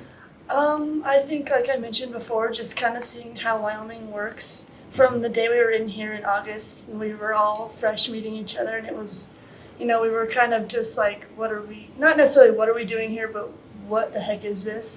So I think like hearing from Megan Degenfelder, I think that's how you say it, about education to this last trip just a couple weekends ago to Casper about energy and just how, like Carmela said, every one of them feeds off each other. And I knew that energy was a big part in Wyoming, but I would say I didn't know how big it is or the potential with the minerals that's coming up and like all that stuff. That is really cool to me. So I got to visit DISA in Casper, and John gave us the tour, and he was telling me actually about Corey Billington. So, and I'm in one of Corey's classes. So like just like stuff like that as like a young, I wouldn't say I'm an entrepreneur, but hopefully someday. So I think that's just really, it's eye-opening that it's just right there. One call away and Corey could have been on the phone or, anybody. That's so right. I think that's what I've learned the most about Wyoming, and I love it. Good. Exciting. Nice. All right. How about you, Colin? Yeah, I would say, Josh, like what I've learned most during this trip and the thing that really stood out to me, like they were saying, is that everything's interwoven together all around oil and gas. And that's basically what our economy is thriving off of right now. And the fact that, like, looking at it from our perspective, it's like we need to find a way to diversify our economy. Like looking at it from like a stock market perspective, right? You have your ETFs that are long-term, they're stable, and that's what we have with oil and gas. But when the stock market starts to tank, you need to diversify your portfolio with other things to make sure it stays afloat. And that's what the state of Wyoming needs to do. So one thing that really stood out to me as well was the fact that the company Radiant was thinking about bringing their headquarters here to Wyoming, and the fact that it was completely shut down because people weren't necessarily willing to be educated on nuclear energy, and the stigma around nuclear energy pushed it out. And it would have been a great opportunity for the state of Wyoming. And I feel like across the board that happens in a lot of industries. So that's one thing that really stood out to me. Yeah, it's interesting. That particular situation is interesting because I think we see a vocal minority kind of getting their way. And what the polling says is that actually people in Wyoming want population growth, people want economic growth, and people are focused on the future. And so it's a matter of making sure our voice is heard. So somebody said, "What the heck are we doing here?" At the beginning of August in this class. It's like a class, but it's somebody that I respect a whole lot says you actually can't teach leadership. Leadership can be learned. And so you are experiencing something that's maybe different than a class. And so along those lines, tell me a little bit about leadership and what you learned and how maybe you could be leaders in your communities, big or small, or figurative or literal, so that you can make a difference. That you might need with this radium example, for example. Like, how could you do that? So what have you learned, Carmela? I think my biggest takeaway is like meeting all these different leaders across Wyoming. Is like one thing I realized is a lot of them are humble, and I thought that was amazing. I feel like no matter their title, how much money they had, they always gave credit to like where credit was deserved, and it wasn't like, oh, I did this for me, I did this. No, it was like, oh, like my family, the people around me, the state of Wyoming, they helped me. And I feel like as like becoming a leader, that is like the one thing I want to take away for myself. Good. Skylar? I've learned that leadership is not just the person in front of the room teaching a class or not being afraid to talk in class, because I've said it before, but I don't like to talk. It's just not one of my things. I'll listen all day and all night. So I think what I've learned through Leadership Academy and meeting like all these peers that are excellent, great friends now. And so I think that like me learning that it's okay to stand back and listen, and you can still make a difference. And like she mentioned, all the people around Wyoming, some of them probably don't love to talk either, but they love Wyoming, and I think that's eye-opening to me, and that's what I've taken away from this. Nice. Very good. Yeah, Colin. I think one of the biggest takeaways that I've learned from just watching our leaders that we've been able to have the great opportunity to discuss with is that they all have a passion for Wyoming, right? They all want to see Wyoming improve in their own certain sectors. And for me, I was really passionate about it because, like, for one, I didn't know much about Wyoming coming here. I really came here because my twin brother was like, hey, I want to go to the University of Wyoming. And I was like, I want to stay with my brother. It's going to be fun. This is an adventure. I first came here and I was like, what is this state? People live here. Like, these people in these towns with, like, 2,000 people, it's like, how do you people survive? Like, what are you doing? Right. But now that I've been here and I've gotten to experience what the culture is here and how people truly love Wyoming and their leadership towards all these different industries, it really brings me passion and wanting to like move in a direction to where like I can be an effect in this manner as well. Yeah. So one thing I really took away from these leaders is that their passion for what it is they believe in is infectious to the people around them. And that's one thing that I personally, with some of the things that I'm doing around here at the university, hope to bring on with the people that I work with. Nice. Do you think there are any barriers to being a leader right now? I would say no. I think, like Skylin was saying, leadership isn't just the person from the room. I think leadership, it all comes from an individual level in the way that we treat the people around us in our lives, right? I mean, being a leader is being someone who's willing to listen to the people around them, and being able to give critical feedback in a way that's positive, and being able to just look at the people around you, caring about them genuinely, and then everyone working together as a team to further whatever goal that is. So whether that's in an organization, whether that's in a classroom, or whether it's a small group like us working on a presentation, right? Mm-hmm. I mean, we all have our individual parts to play as a leader, right? Yep. Okay. All right. So beyond leadership, were there things that you learned about yourself that you didn't know before, and this opportunity sort of opened that up? I feel like for me, I kind of learned that not every leader is the same, and that each of us, like, we're all so different. And we learned like all these characteristics about ourselves, but you also learn like all these characteristics about other people. Right. And like as a leader, you have to be open-minded and like willing to be like, okay, what Colin needs might be different, like what Skylin needs. And I thought that was really interesting because for me, I just always thought like, oh, I look up to this person, maybe I should be like them. Yeah. But like now it's like, okay, I can be a leader in my own way, and knowing everybody else is different, just leading the way they need to be led. Yeah. So let me push you a little bit on that one, because I love that. I think that's you said it really, really well. Was there a specific characteristic that you maybe didn't know about yourself, that when you did the personality assessment, you said, gosh, I guess I've always felt comfortable in those situations, or was there anything that jumped out at you? I can't remember the exact characteristic that it was, but it was something to do with like control. Uh-huh. And I know I like to have control in my life, and I think I've never like realized how much control I need to have. And so like knowing that, it was like, okay, like, I need to take a step back and be like, it's okay not to have like control and like know what's coming next, especially in like right now, like I'm a senior and I'm graduating soon. And like not knowing should be exciting for me, but it's not. Yeah. I'm a little scared. Yeah. But I just think knowing that like now I can better work on it. Yeah, you can recognize it and then come up with strategies to work through it. Yeah. Okay, very cool. All right. Skylin, how about you? As you kind of explored your personality and the way you feel most comfortable or show up in a room or those things like that, what did you learn?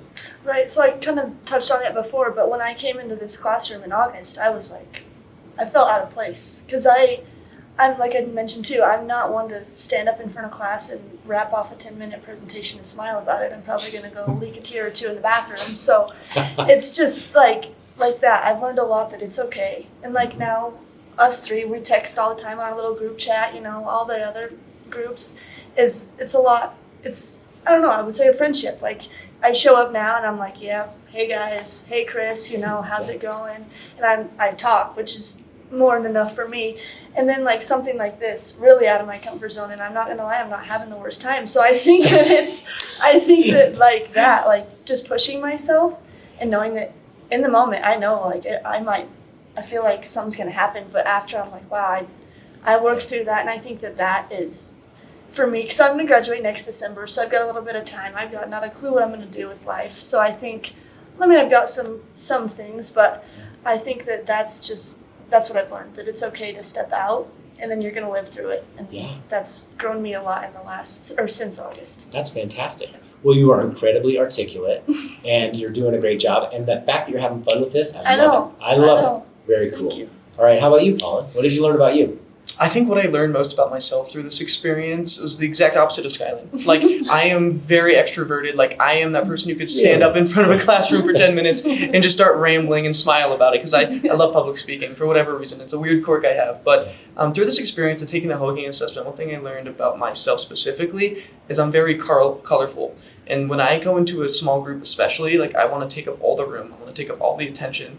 And one thing I've learned is I need to kind of take a step back and let other people talk. Because if they will stay quiet, because Skyland, sometimes you guys will stay quiet and like I will completely just like fill the room because no one's talking and it feel like it's my need to like fill the room. And so one thing that I've learned is I just need to step back and just let people talk. Yeah, and you probably learn all kinds of good stuff. You allow people who maybe are a little bit more quiet to have their voices heard, and guess what happens? Really good stuff comes out, right? Oh yeah, that's great. All right, so you all mentioned a little bit about the future, so I'd love to hear a little bit about what your future holds. So you said you're graduating in Spring. spring? Yeah. Spring? Okay, so what's next? I don't really know yet. My majors is marketing and management, and then I have the minor in leadership. I would love to stay in Wyoming if there's an opportunity for me. I also have like family in Colorado and Utah, so if something comes up there as well. I think for me, I want to be like out. I want to be out in the world. I want to talk to people. I want to build relationships. I don't want to be stuck in an office. Yeah. And that's like one thing that's like made me realize this year is like I want to build relationships and I don't want to be behind like a computer screen. Nice. And so you think that this particular, course over this semester and this format of it, did that help you do that? Yes, I do think it did help me do that because I'm kind of like Skyland. I don't really like to talk. And I feel like I really got out of my comfort zone this semester, which was really nice. That is awesome. Very cool. Yeah. How about you, Skylar? I think I'm gonna head back to Carbon County, which I'm not ashamed of. At first I was like, thought people would be like, Carbon County? Yeah, but at the same time, someone's got to go back, right, and make it a positive place. So my parents own a couple businesses. I grew up on a ranch, and then they're in the roustabout business. So got a couple brothers, and I'm kind of looking and just kind of not necessarily going back, but doing or helping my parents out how they have helped me out my whole life. So I think that's kind of the direction I'm heading. But definitely going to stay in Carbon County. That's fantastic. If you haven't been to Bags, it is beautiful. It's absolutely beautiful. And as somebody from Carbon County, let me just say I love the wide open spaces. I love the forest. I love everything about Carbon County. Yeah. It's a great place. So I got you. Yeah. Thanks. Yeah. Colin, how about you? That's a great question, to be honest. I'm graduating in May as well, and where I want my life to go has been challenged a lot by this class. Because before I thought I had everything figured out. My plan was to go back down to Colorado and continue with the roofing company I'm currently working for as an account manager. Thought I had my whole life set up. Did this class, and now I'm just taking a step back and being like, whoa, I really have a passion for trying to improve Wyoming in some kind of way because I want to live here. This is a wonderful place, and I love the community here. But the infrastructure is just not there. Especially for someone like myself, like I really want to have like an ambitious career. And that's hard to have starting out in Wyoming. But I've kind of developed an entrepreneurial mindset of moving back here to Wyoming and starting something fresh and trying to grow that. So that's kind of where I am right now. Well, so that is fantastic. I think it's exciting to me to hear how much passion you have for Wyoming and how much you're thinking, hey, how can I make Wyoming a part of my life? It's been something that I've been able to enjoy over the course of my life, is to be able to stay in Wyoming.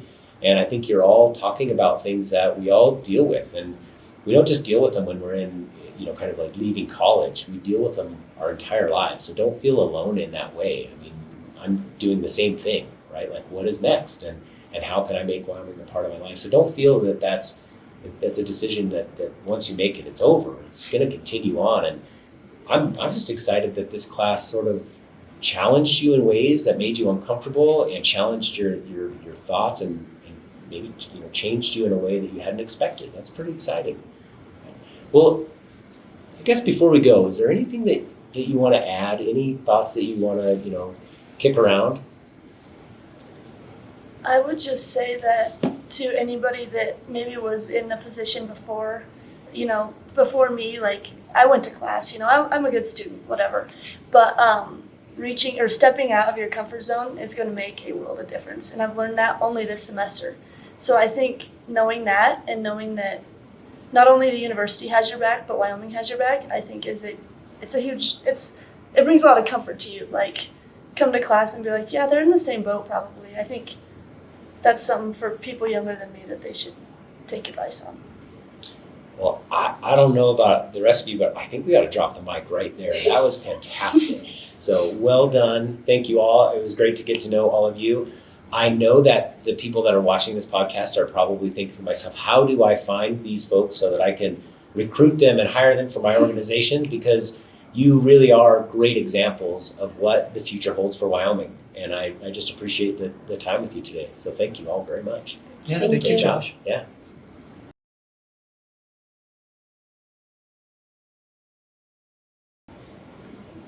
Welcome to What's the Point? I'm CEO of the Wyoming Business Council, Josh Durrell, where we're talking about economic issues in Wyoming. And today I get to talk with folks from the UW Leadership Academy, and they are working in the manufacturing space. Excellent. Well, this is exciting for me because I love leadership. I love the University of Wyoming, and I love our core industries that make Wyoming a place that has a thriving economy and hopefully opportunities for young folks like you. And so we're going to be talking today about the Leadership Academy, which is sort of like a class at the university, but you have to apply to get into it. You have to be selected to be into it. And you get to travel all over the state and learn about our great state and some of the challenges that we face. You get to learn about leadership and you get to learn about yourself. And to that end, we're going to talk to all of you about those topics today. So we'll start here with you, Rebecca. Can you introduce yourself, your majors, where you're from, that kind of stuff? Yeah, my name is Rebecca. I'm a finance and econ major with a minor in sales, and I'm from Arvada, Colorado. Right on. All right, Tristan. Tristan Patterson. I'm a finance and public law major, and I'm born and raised in Cheyenne. Nice. All right. I'm Oakley Simons, and I'm a professional sales, marketing, and management major with minors in leadership and honors, and I'm also from Cheyenne. Excellent. I'm Sam Neville. I'm a management, professional sales, and marketing major with a minor in leadership from Casper. From Casper. Yeah. All right. Well, very good. So Rebecca, if you don't mind, tell me a little bit about your project and tell me kind of the problem you're trying to solve and what you're looking at. Yeah, so overall in our project, we had the privilege to go to Sheridan, Wyoming, and tour some of the manufacturing going on up there and learn about some of their issues. And for our project, we are choosing to focus on the labor issue. It was hard to pinpoint a specific issue in the industry because it really does vary between the different companies. So we're focusing on labor. It seems like they all need help finding skilled labor in that area. So we're working on a solution to try to fix that. Nice. Okay, so tell me a little bit more. You mentioned something I think is really interesting. You said that each of them has a little bit of a different challenge or they approach it differently. What did you find amongst those manufacturers up there? Well, I toured EMIT. Okay. They are pretty developed compared to some of the other places. Like, they seem to be more standalone in what they're doing. So they had some various challenge. Ones that they talked about was logistics, which is obviously pretty hard in a state that gets a lot of snow. Right. So that was one main issue we saw with them. But then as far as the actual, what's it called? Manufacturing farm ecosystem. Oh, the cluster? Yeah, the Yeah. ecosystem. Yeah. The ecosystem? Yeah. The ecosystem. Uh-huh. They had different challenges within each other and struggles with combining each other and working together. It seems like they needed a little bit more interconnectedness within those. A little more coordination and understanding of that. Okay. Yeah. Excellent. All right. So Tristan, as you got into manufacturing, what made you want to be on the team to learn about manufacturing? I think it's one of the upcoming industries in Wyoming. It's not well established like our energy or critical minerals are. With the WBC's work with the business park in Sheridan, that was a huge upgrade, a huge step in the right direction for manufacturing in Wyoming. And I think if we keep pursuing that, eventually manufacturing could rival critical minerals. We have the space to build the warehouses and the factories and everything we need.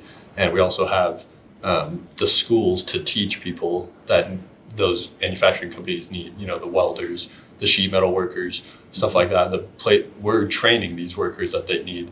They're just not retaining them, unfortunately. So we think the growth potential is huge. Nice. Okay. All right.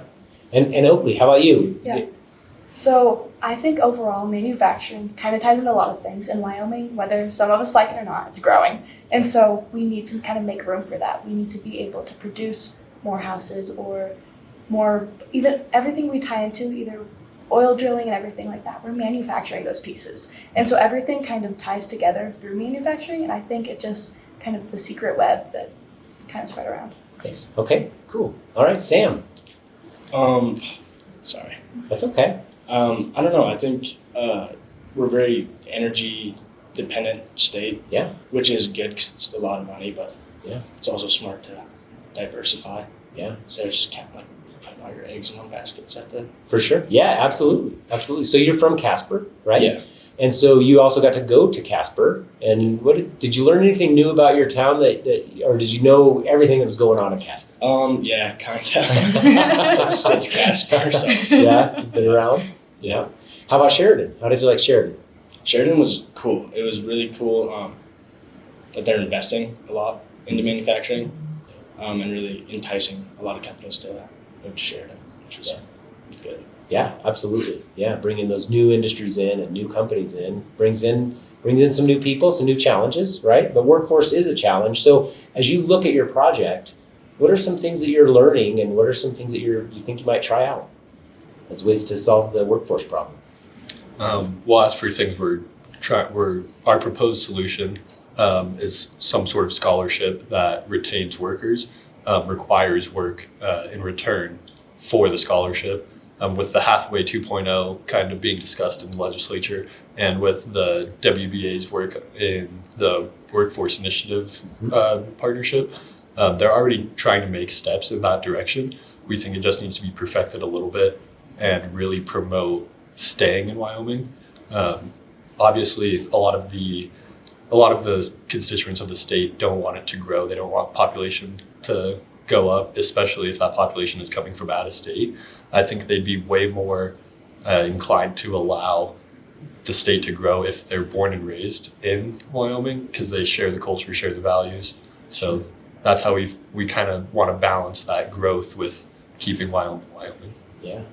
All right. So we're gonna take a little turn here. It's fun. Okay. I think you brought up some interesting things that we're trying to learn about. And one of those is, what is Wyoming's culture? What are we? Who are we? How do we, sort of like quote unquote keep it, but at the same time let it evolve and grow into what it needs to be? And so I think you're bringing up some really interesting points. So let me ask you, as you went around the state, did you find that people, for the most part, wanted things to stay the same, or did you experience people who wanted growth? What was your experience like? And maybe I'll start with you, Oakley. So I think a lot of the times people wanted it to stay the same but knew it needed growth. And so we're stubborn people. We like it the way we like it. If it ain't broke, don't fix it. And so we kind of got to see that perspective through a lot of people. It's going, well, I don't want more people. I like Wyoming the way it is. I like our landscape. We don't need more houses. We don't need more hustle and bustle. People like Wyoming for what it is. And then continuing on, they'd be like, yeah, but we need this. And that's going to take people. And so they would say it without admitting it, that right. That's what we need. We need more people. We need to be able to have more companies come in so we can have more manufacturing. We need to have different organizations come. We need more tourism sometimes to promote kind of the state and everything we're doing. And so it often was kind of pushed around, that idea. Would you say there's a tension between that? 100%. Okay. Absolutely. All right. So what does that, and anybody can answer this, what does that tension feel like as students who are looking at Wyoming as potentially a place you might want to stay? What does that look like? How does that feel? Not to sound too crass, but it does feel like as people that are really close to entering the workforce, it does kind of feel like we're staring down the barrel a little bit. Although there are jobs in Wyoming, a lot of them we don't know about or necessarily we're not fit for according to these companies. We don't have the skills, and that comes from, we're all business students. A lot of these manufacturing companies need more of the grunt work, for lack of a better word, like the welders and the sheet metal workers, stuff like that. But at the same time, it feels like there's almost an age disconnect, and that's kind of where the tension is coming from. Okay. The people that have already, worked and had a career in Wyoming don't see the need for more jobs or more businesses, while the younger generation is looking at it like, we really do need this. It's almost as if the state is broken in a way of like, people are moving out, we're exporting 2/3 of our students. So it's really hard for us to look at it with optimism, I think. Yeah. Well, I appreciate the honesty and the challenges that we face, because let me ask you this: if you had a chance to stay in Wyoming and build a career in Wyoming, Sam, would you do that, or do you want to go away for a while and come back, or do you want to go away forever? What's your plan? I like 100% stay in Wyoming. Yeah. I just love it here. Yeah, it's a great state, and you're from Casper, and that's a great place to be. They've got a lot of outdoor opportunities. They've got a lot of growing industries. That it's one of the bigger cities in the state, right? Yeah. Yeah. I think it might be the biggest and most Cheyenne city. And Cheyenne Pizza is by like 10,000. Yeah. Oh boy, yeah. It's just Let's get the rivalry going. Well, I mean, that's a way to change the workforce, right? It's more people, so there's that tension there. So Rebecca, as you continue to look at this project and saying, okay, we're addressing workforce needs because our employers are saying they have a workforce challenge, and we're thinking that maybe there's a way to utilize a tool that we have, the Hathaway, to maybe retain some of that talent. What are you finding? We're finding that it is possible. Okay. We're finding that there's a lot of people who are willing to work towards the problem. A lot of different resources we can tap into. So we're feeling pretty hopeful about it. We think it could be more than just a proposed idea, but it could actually have some action behind it as well. Okay. All right. To touch on that support that Rebecca mentioned, I mean, the WBA and the WBC both said they would be willing to champion the idea and lobby for it. And additionally, we met with a bunch of legislatures on our trips, and they all said, like talking to them, it might be hard to pass in the legislature with the people that are in there now, but they think eventually the legislature would be fully willing to support it and grow Wyoming. So yeah. Well, I mean, I think we're also seeing that challenge, right? And as people who are looking to enter the workforce, you're also seeing that challenge, right? That maybe there is a disconnect. And so as you went around the state, did you learn anything about the state that you maybe didn't know beforehand? Jackson has some cool fire trucks at their airport. Jackson has cool fire trucks at the airport. That's probably why it's the big tourist destination in Wyoming, right? The fire trucks. Okay. All right. Good to know. All right. So not like, is there, besides Casper, is there another town that you liked based on your travels around the state, Sam? Yeah, I like Lander. Yeah. I like Lander a lot. Mm-hmm. Yeah. What was it about Lander that you liked? It's just super laid back. I think it's a good balance of Wyoming and all of our like cowboy culture and also quasi hippies. Yeah. That might be their tagline. Yeah, that's good. I like that. You might see a bumper sticker emerge from that. That's great. That's great. I agreed with Sam.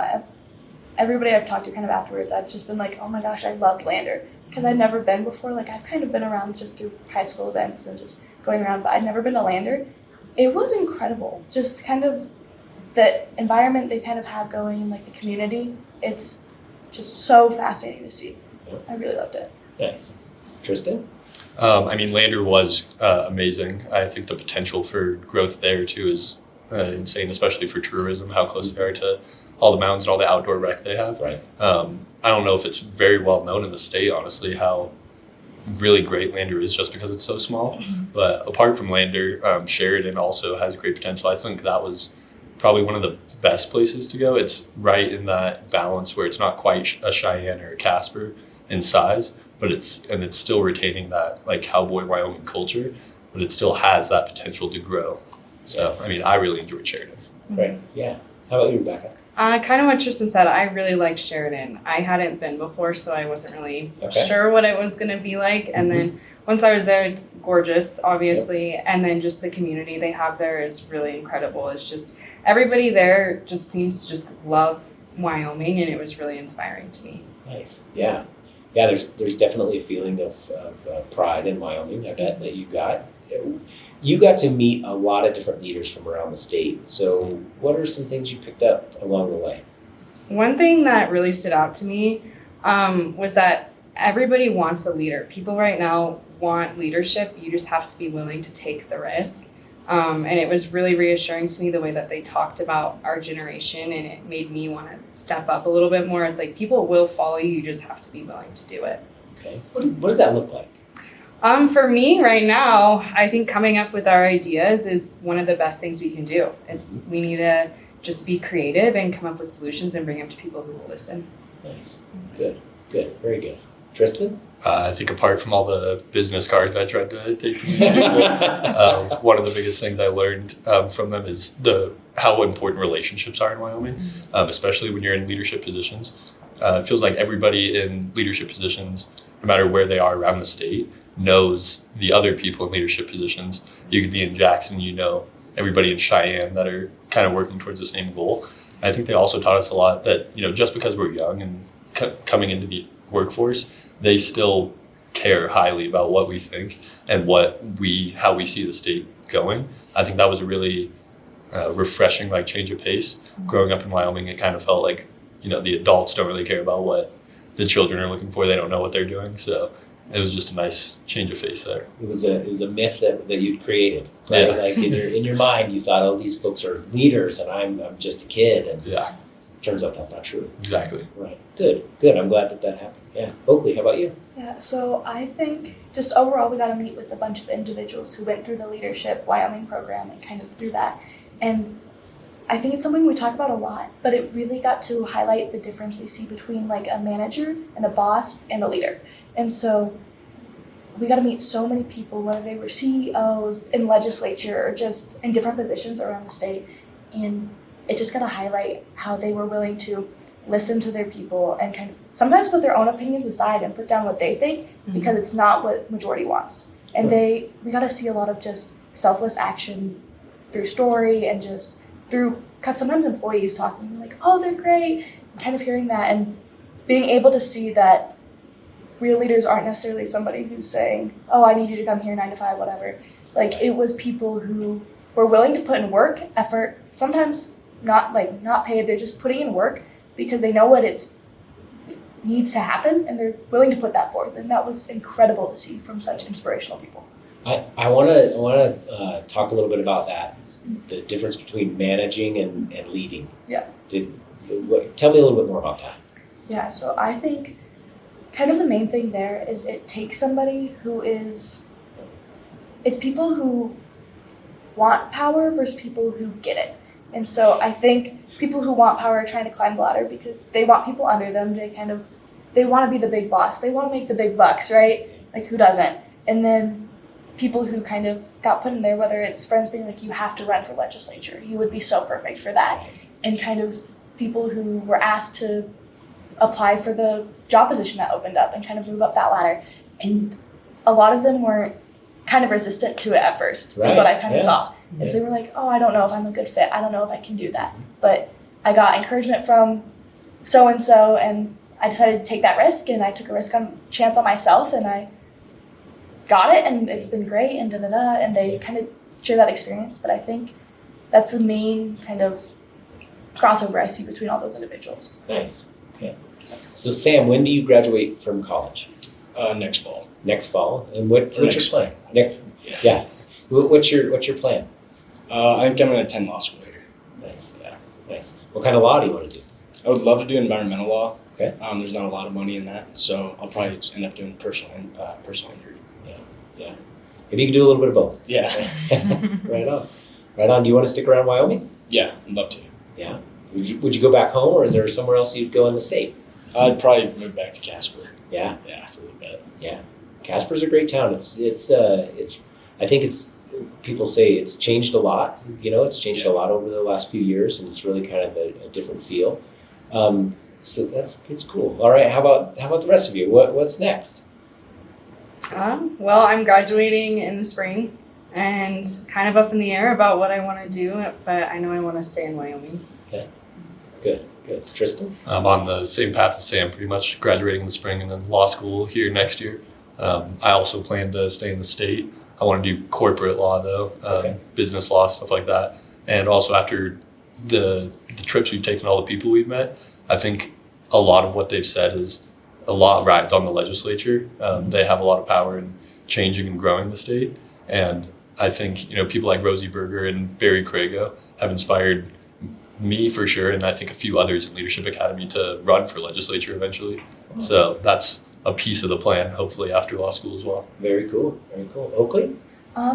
I graduate in spring of 2028, so I'm a little farther down the road. Yeah. But there's a couple ideas in the air. I would love to stay in Wyoming if there are opportunities. I would love to. I think definitely for sure, whether it's going to sales things or I would love to go into the mortuary science field or kind of hop in the legislature. I heard this tagline, I think, at Girls State a couple years back, but it's not about if you're going to run for legislature, it's when in Wyoming, because there's only so many of us. All right. So yeah. I think that's definitely something to consider down the road. Okay. Well, as you think about your future, how did this experience, because I mean, it's a class technically, but how did this experience in the academy change you or shape you or make you think about leadership differently? Tell me a little bit about that. Yeah, something that I learned that was really impactful to myself was I see myself as pretty introverted. So when it comes to leadership, I was like, I don't really know how to step into that. Like, I'm an introvert, I can't be a leader. But as I've learned more from Mandy, she said that introverts are sometimes the best leaders because they're the best listeners. So that's been pretty impactful to me. It made me think of my strengths in a different way. Good. Excellent. Nice. That makes me happy to know that changed your perspective a little bit. It's good. Good. Tristan? I think I'll also kind of quote Mandy here. She said, good leaders don't know everything, and they know that they don't know everything. So I think that also ties into that relationship piece of Wyoming as well. If you're struggling in an area or you need help with something, there's somebody else in Wyoming that is built for that. They know what they're doing and how to help. So I think it's taught me that leadership isn't just on you. Leadership's on you and connecting with other people. You're kind of the vessel for relationships, I guess, if that makes sense. Yeah, it's a team sport. Yeah. Yeah, for sure. Good. Oakland. Could you repeat the question for me? I want to make sure I get it right. Yeah, more than anything, as you think about your future, my question is really how did this academy experience shape or change you in a way that's going to prepare you for your future? Mm-hmm. And if you want to throw in a quote from Mandy, you're not alone. Everybody wants to quote Mandy Fable, and I do it all the time. I would say, one, we definitely talked with Mandy a lot, kind of working. We learned a lot about ourselves. We got to kind of talk about personality assessments and go through that. And I think at such a young age, that was really fascinating to see, because these are things we've kind of seen in ourselves since we were 3 years old, and we have it's said out loud why. And so just through that, it's been really cool to kind of see that, whether it was at work or with friends or roommates, and in conversation being like, oh, that was this thing that Mandy said I should probably look out for, or that's something that she said I need to step up in, or not necessarily she said, but she kind of walked us through that, and that was really fascinating. But I think overall through leadership, it kind of showed a personability that comes with connecting with people, because at the end of the day, that's what matters in Wyoming. It's the people, and it's how we connect with them. It's how we get them into position, whether it's manufacturing or political office and all those things, right? So I think it was really fascinating to see how people make such a big impact here, and that's what really matters. And I think that's one of the great things that makes Wyoming, is that we care about that, and it's not just about the big industries and things like that. Good. Good. Yeah. We were lucky enough to meet with a very big spectrum of leaders, Dave True to randoms, I guess. But I think it was super inspiring. My favorite stop we made was in Sheridan at a food bank. It was kind of started by a group of moms who noticed kids were kind of hungry, and now they're pretty huge. And so I think what I learned is you don't have to make a massive change to be a leader in your community. Just doing the small stuff matters. That's fantastic. I'm glad that came out. So let me ask all of you, what could you do today or tomorrow to maybe make that impact or be a leader? What are some things that you're thinking about doing? I think you just have to find the needs. That's how it started in Sheridan that he just mentioned. You just have to look for the needs and then just go after it. See what your community needs and then figure out how you can work yourself into it. Yeah. And Rebecca, I like what you said where you're basically saying you don't need permission, right? Before you were saying you don't really, anybody can be that leader, and you don't need permission. Nobody gets to say you should do this. Find the need and lead in it. Good, that's good. Tristan? I think we're in a more unique position than a lot of people around the state because we're on campus and the university does so much. They offer a lot of different positions you can get into. For example, like I'm in the ethics club and I'm in a leadership position there. And that's one of the biggest things that helps, at least Albany County for sure, with our Spark Tank event and everything like that. It feels you're in a leadership position there and you're doing good. And that's not something I had to get approved for the leadership position, but anybody on campus could join the club and anybody could be a part of it. That's right. And it's very easy to get into those leadership positions if you really apply yourself and show that you care for the project. Yeah, nice. It's a great club. Highly recommend it. In ethics. But I think I'm going to jump down to a little bit of a smaller picture. Let's do it. I think everybody can be a leader, whether you are 5 years old or if you are 98. I think it really takes steps of, once again, quoting Rebecca, kind of finding those needs and going after it. So that could be holding the door. It could be seeing a piece of trash and going and picking it up on your way inside and throwing it away. I think it really starts small, and that character kind of builds the backbone of what it makes a leader. So I think at the end of the day, it should be about whether you see somebody who maybe looks down, just saying hi. How are you? Because we need that connection in Wyoming. We're a little far apart. So if you see somebody at the supermarket, wave, smile, do a head nod, but no wave, right? Like, I think at the end of the day, it definitely comes down to small actions in everyday life that truly make up a leader. Nice.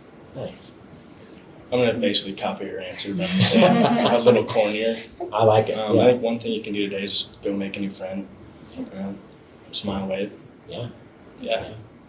Yeah, leadership is it's an interesting thing. We put it up on this pedestal as if it's something that's big and others should do it, or somebody with a title should do it. But I think what you were all saying and what you all discovered in this is that we all have a different leadership style. We all can engage in leadership in one way or another. We can all put ourselves out there, and if you find a need and you realize that people are asking for leaders, the world is asking for us to be leaders, and you're doing it. So I think you can, whether it's a small way or a big way or anywhere in between, I think that's pretty inspiring. And so before we go, is there anything that you all would like to add about the course, about what you learned, about how you're maybe different now, or how you would do things differently, whatever it might be? Is there anything you want to share before we go? I would like to see the academy get a little bit more, not recognition, because that's more after the fact.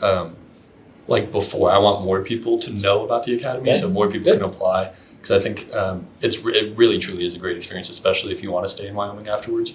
The connections you make and the understanding you have about how the state works completely changes. I mean, before joining the academy, I didn't realize just how interconnected the state was, and it really does do a lot for you and for the state, I think, especially if you want to stay in. Can you repeat your question? I was just wondering if there's anything you wanted to add, any nuggets that I missed asking about, or anything that you want to share? I mean, who's going to stay in Wyoming when they graduate? All right. Well, look, you are doing your jobs. You are doing your jobs and trying to understand the state, making those connections. Your jobs are really right now to learn as much as you can and to build those skills. And then it's my job to make sure that you have opportunities in the state later. So you are all doing your job. I hope I can do mine, because people like you, I hope to have stick around in Wyoming and make a bright future here, because it's really, really clear that you learned a lot. It's really, really clear that you care a lot. And I'm just glad that you were part of the Leadership Academy, and it's such a cool experience. And it makes my job easier when people like you are looking out there for opportunities, because it makes it so that those employers have the right workforce. And so thank you very much for being part of today. Thank you very much for your projects and making proposals to change some of the things that we have. I can't wait to see the end result of what you're doing, or I should say the beginning result of what you're doing, because it's just the beginning. And getting to know all of you better. So thank you. Thank you. Yeah, right. Thank you, Josh. Okay.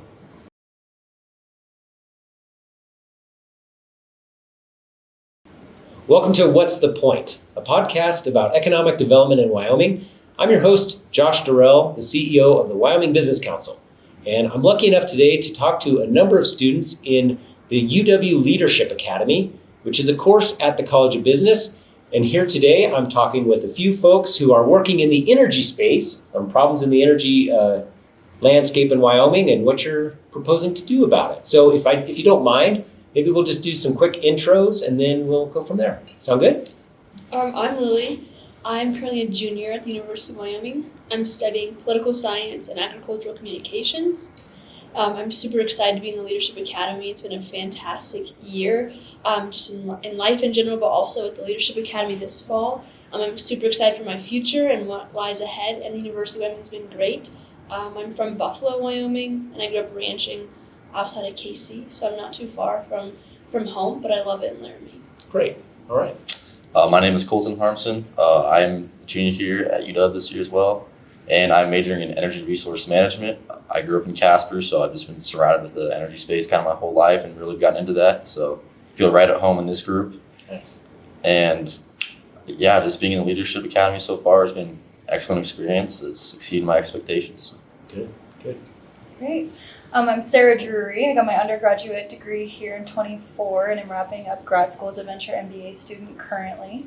I'm from Lander, Wyoming, and I know not a lot about the energy industry, so this was kind of a new experience for me, and just been excited to learn about something that's so vital to and important to Wyoming's economy, but something that I didn't know a whole lot about before. So, nice. Yeah. Very good. Well, welcome all of you. So Lily, Colton, Sarah, thanks for being here with me today. So tell me a little bit about your project.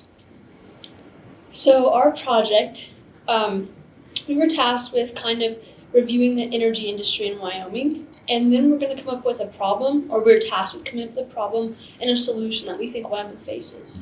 So for our industry, we met in Casper, and we got to hear everything from oil and gas to nuclear, wind, solar, and then our group discusses what we think the problem is, and then we get to come up with a solution to present at our final project. And that's kind of what we've been working through. We were the last session to have an industry, so we met in Casper a couple weeks ago. Yeah. It's been pretty difficult to come up with one main issue so far. It's such a broad industry. So that's kind of what we're picking through right now. Is just finding, one thing that we can really work on and we'll just dive deep into. So. Right. Yeah. So Sarah, somebody maybe who didn't know a lot about energy to start with, what stuck out to you? How big energy is for Wyoming. Right. We rely on it for so much, and particularly in funding, oil and gas and coal specifically. But it's just been so exciting to learn about what role it's played in Wyoming's history, what it means for us today, and given that it's so large, a lot of what we've heard is there's an over-reliance on the energy industry, particularly in our funding structure. And so what's been interesting to me is to learn about historically what we've been really good at and kind of how do we not take away from the energy industry, but how do we add to it to make us more diverse and more economically sustainable. Yeah, so that adding to it, we like to think and, right? It's not an either or, it's an and so, as you learn about things, you're from Casper, Colton, is that right? That's correct. Did you learn anything about Casper or about energy that you didn't know before? Oh, for sure. And I'm always learning things about energy too, with classes and even through the Leadership Academy. So just when we in Casper, went to the Wyoming Sports Ranch, you see how private investors just really shape the community as well, putting money into things like the Wyoming Sports Ranch, just into the community as well. And, going in through and meeting with local businesses in Casper that, I didn't even know existed or exactly what they did was very neat as well. So. Right. So Lily, so you said agricultural communications. And so did you learn a little bit about how ag and energy are intertwined? Yes, and I love politics, I love government, and I love our state. And so I've kind of in previous years dug into especially agriculture in our state, but I've never really looked at how they kind of work together. And just learning more through research, I'm really fascinated about oil and gas and reclamation and how we get the land back to how it was before we drilled and what that looks like. I'm also super interested in nuclear and what that looks like for Wyoming, but also our agricultural lands, and is Wyoming a possible fit for that? And how do we work with our ag industry in Wyoming to preserve our natural beauty? A lot of people, get upset versus if we take away our view. So just like learning how energy and ag have to work together has been really fascinating to learn about through this academy. Yeah, so as you continue to talk about it, where do you think are some of the challenges that we face in the future with energy, and what might you be able to do? Do you want to not give us a sneak peek of your project, or where are you right now? Well, like Lily said, we were the last group, so we only did our visit 2 weeks Couple ago. weeks ago, right? And so we're still in the process of kind of determining what our solution will fully look like for our presentation. And unfortunately, Kyler's in our group, but he's not here, so he's been MIA for a couple days. So we're trying to, include him as much as possible in that process too. Right. Oh, go ahead, Sarah. I was just gonna say some of the issues like we talked about was like over reliance on the energy industry, the increasing demand for energy kind of around the world, and how are we gonna address that? Public perception of nuclear was another one that Colton was just mentioning. Is how do we, mine uranium, process uranium, and what does like that trade look like globally? How do we bring it back here to supply the energy demand that we're looking at? And so I think a big part of our conversation so far has been like sustainable energy going forward. Okay, all right, yeah. Anybody else want to plug in on that? Let's just brainstorm. We'll work on this whole project right now. Let's go. Yeah. So like on the topic of nuclear, that's definitely a big one in the state right now. I had an internship with District Technologies in Casper, and they're part of like the mining and remediation side, so I'm kind of been familiar with, what that industry looks like.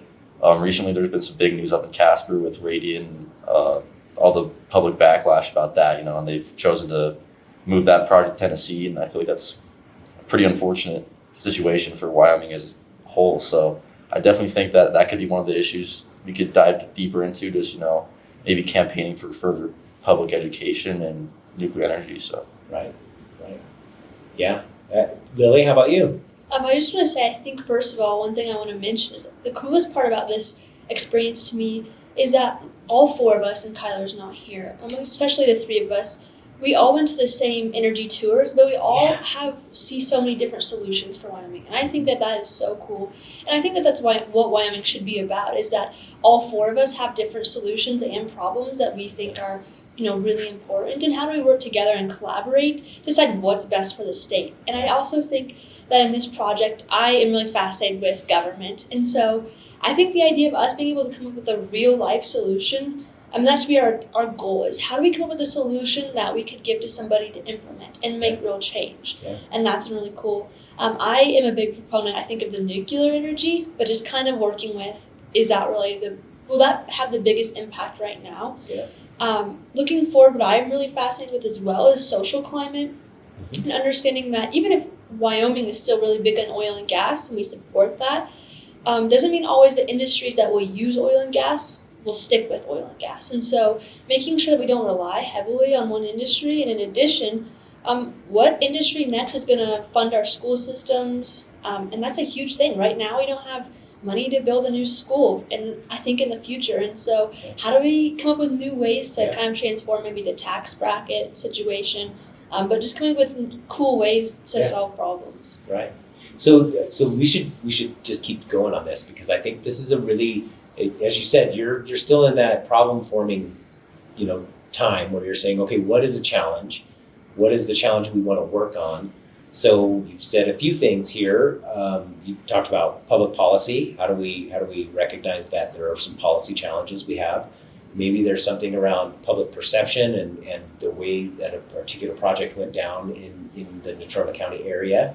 Or do we just need to understand, are we over-relying on something? And so as you put all of those together, what's going to be your process for coming up with it? Is it going to be are you guys going to do like rock, paper, scissors, or how are you going to do that? I think we've kind of brainstormed a lot of the problems that we've already seen. And some of the issues that I think we run into is there are issues on an industry level, and then there are issues like on a systematic level. Okay, yeah. And which of those do we actually want to address? Because there are higher level issues that we've seen across all of our industry visits, like housing issues and labor shortages and jobs, and like how do we address, because those affect all of our industries, but particularly looking at energy, it's like how do we make sure that we have enough jobs for people, and how do we get people to move here if we don't have houses? And so it's like this kind of, what did we talk about? Not the virtuous cycle, but the vicious one. And so I feel like we need to determine like exactly what kind of solution we want to pick. And do we address more on like the industry technical level or more on the systematic level? Ooh, this is you could.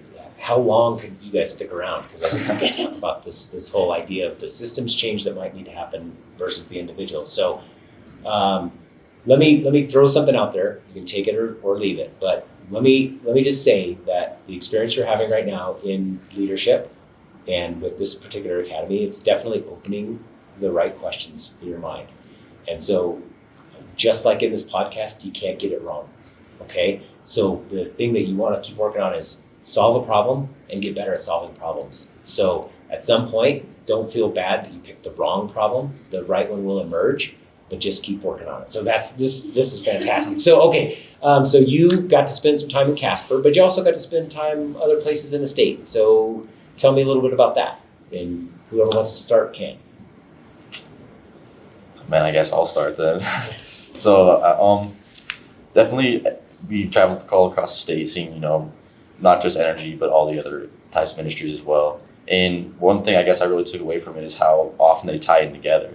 Mm-hmm. So, for example, education, that was our first thing here in Laramie. And once again, energy tied into that very well with public funding and, going up to Sheridan with manufacturing, how energy and manufacturing were sold together, how they've developed certain partnerships. Definitely just, I think every single stop that we've had across the state, you just understand how well Wyoming works together in every industry and how important we are just to really work together. So. Good. Yeah. Lily? I think my favorite part was the people that were so connected as a group of people. It doesn't matter if you're talking to someone from the energy industry, they most likely knew someone from our tourism visit, our education visit. I think that's really what Wyoming should kind of capitalize on, is like that's really unique to us, and that doesn't happen everywhere. It also doesn't happen that we get to talk to the people that we get to talk to during this. And I think sometimes Wyoming takes that for granted, that you can call up certain people and that you have connections and all you have to do is ask for help. And this project has been really cool because it's all so interconnected, and I think if you ask someone in each industry what the biggest problem they face, they're also looking out for the other industries. There's not like a selfish mindset, like is fixing that. If we just fix, one problem in the energy industry that could negatively affect, or other industries, that's not very Wyoming of us. And kind of looking at the bigger picture and that the little changes that we make maybe have big impacts down the road with other people. Yeah, I'd say from a big picture perspective, when we look back on all the industries that we visited and all the people that we talked to, I feel like a lot of what we learned is kind of overwhelmingly negative about Wyoming's outlook in our future. And we talk a lot about the problems that we're facing because that's what our project set out, right? Yeah. And what we've learned is, well, young people are leaving the state, educated people are leaving the state, we don't have houses, we don't have jobs, and we're over-reliant on certain industries. But what I think is so powerful about this program is we're not coming out of this feeling like despair. Nope. And I think the way that it's structured, the people that we talk to are so integrated in our communities, and they not only see our challenges, but they're the ones actually doing something about it. So I think they're the right people to talk to. And so, like I said, we're not coming out of this feeling, despair, but more motivated and hope for the Wyoming's future. And I think that that's a really powerful thing for us as students to go through, because it makes us feel more at home here in Wyoming, feel a little bit more ownership over the place that we love, and want us to, make our future better for our families, our future families, and whatever that looks like. And so I think we have a resilient population here. We have resilient people in our communities who are actually fighting for our state. And I think that while they give us a very realistic picture of what Wyoming is facing right now, I think if more programs existed like this for students, that we might be able to move the needle a little bit better. Yeah. So I want to dive in on something you said, where you're learning about things that are overwhelmingly negative, yet you see you're motivated by that. That probably means you're a leader. if you love looking at problems and don't feel despair, instead you feel hope and excitement about what you can do to fix it, that's a really good sign, because guess what? Everywhere has problems. Everywhere has those situations. So that's fantastic that's come out of it. What other things have kind of popped up as you've gone around the state and you've gone through some of these interactions with others, as well as some of the coursework, what's popped up from you in terms of what you see in leadership? I guess one of the main things that have stood out to me through this, course so far is just how much everyone actually does care about Wyoming. And it's not really something I thought of originally. I hear a lot of negative things about Wyoming, even from like people my age and older people. Like you said, it has been very negative. But through that, just through the people we've talked to, through the connections we've made, they really do want the best for us, and everyone that we talk to really does care about us and wants to see us succeed, and be that next step in transforming Wyoming and solving our problems. So. I think I kind of realized that civil engagement is a duty and not something we have to do, we get to do. Yeah. And that what was really cool as I was walking over to the business building from my house, I really had the thought that it's really powerful that us in Wyoming have the ability to make real change at the age of 21. And that should be like really inspiring to other kids and people in the state. And it's a place where we can call up anyone in government, we can call any connections we've made, we can call our fellow classmates who we've made fantastic relationships with. And that is really cool. And I think we got to listen to some people from Energy and Casper. And Rob, who's not very old in the energy industry, really fascinated me and inspired me. That's a prime example of making real change at a young age. And I think that our civil engagement should be a duty, and you look at the people who are giving up a lot of time to work in communities and work for Wyoming and make it a better place, and you realize that that is something that we get to do because we live in a country where we get to be engaged and involved and educated. And I think not enough people really have that outlook on civil engagement and kind of think of that as more of a chore rather than something that you get to do is be involved in these great things. And I really like when I tackle what Sarah said. I think it's really frustrating, us especially at the university. We hear so many negative things, not only about Wyoming as a whole, communities, a lot about our university. And I think that that's such a poor outlook because you realize that after having experiences like this, if anyone watches this podcast or meets with Mr. Chris or talks to any of us or anyone involved in this, you realize that is really hard to look someone in the eyes and say something negative about this university. And I think this has been a fantastic program, and people like this has really inspired, I think, me as an individual to want to keep going and do cool things and be engaged and try to make a difference and use my connections and relationships within this academy to make a difference. Yeah, it's a different course, right? It's a different way of learning, and it's one that clearly is pretty effective. So if you are to look at let's just say from a leadership lens, what do you think has been enhanced for you in your personal leadership between August and now? I think being informed. I think as students, the university, especially being the only 4-year university, is like the launch pad, right? And a lot of students can come here and get their degree and not get a whole lot out of it. But I think when you apply yourself and you make connections with the right faculty and staff or whoever here at the university, they really do care about investing in you as a student and give you opportunities like this academy to continue to grow those skills. And the people that you meet along the way, where else can you sit down and at someone's house have dinner with legislators or former mayors or CEOs or whoever within these industries? And so I think they invest a lot in us if you seek it out sometimes, and that's what's most important as a student. And it just gives you a better experience, and like I said, it makes you have a bit more ownership over what you're doing and more commitment to the state. Right. So. Yeah. I guess from a leadership perspective, what I've really learned throughout this course so far is just, I guess I'll start with saying I never really thought I was a leader. I always thought I was more of a follower, just head down, work hard, and that'll be itself. So that's one of the main reasons why I ended up, applying for this course is, I want to develop my career. I really want to succeed. So I want to learn more about leadership. And, definitely going through even the things like the Hogan assessment, for example, I've really learned a lot about myself and how I can take my own, personality, understand that, realize, what my strengths and flaws are and how I can incorporate that to, work with others, manage other people effectively and, just really understand everyone. So. Yeah, that's good. That's great. Yeah, Lily? I think I have a similar experience that the Hogan assessment, I feel like really made me look at some things that I probably didn't want to look at. I felt like I was very aware and probably insecure of my personality compared to the other personalities that I was seeing.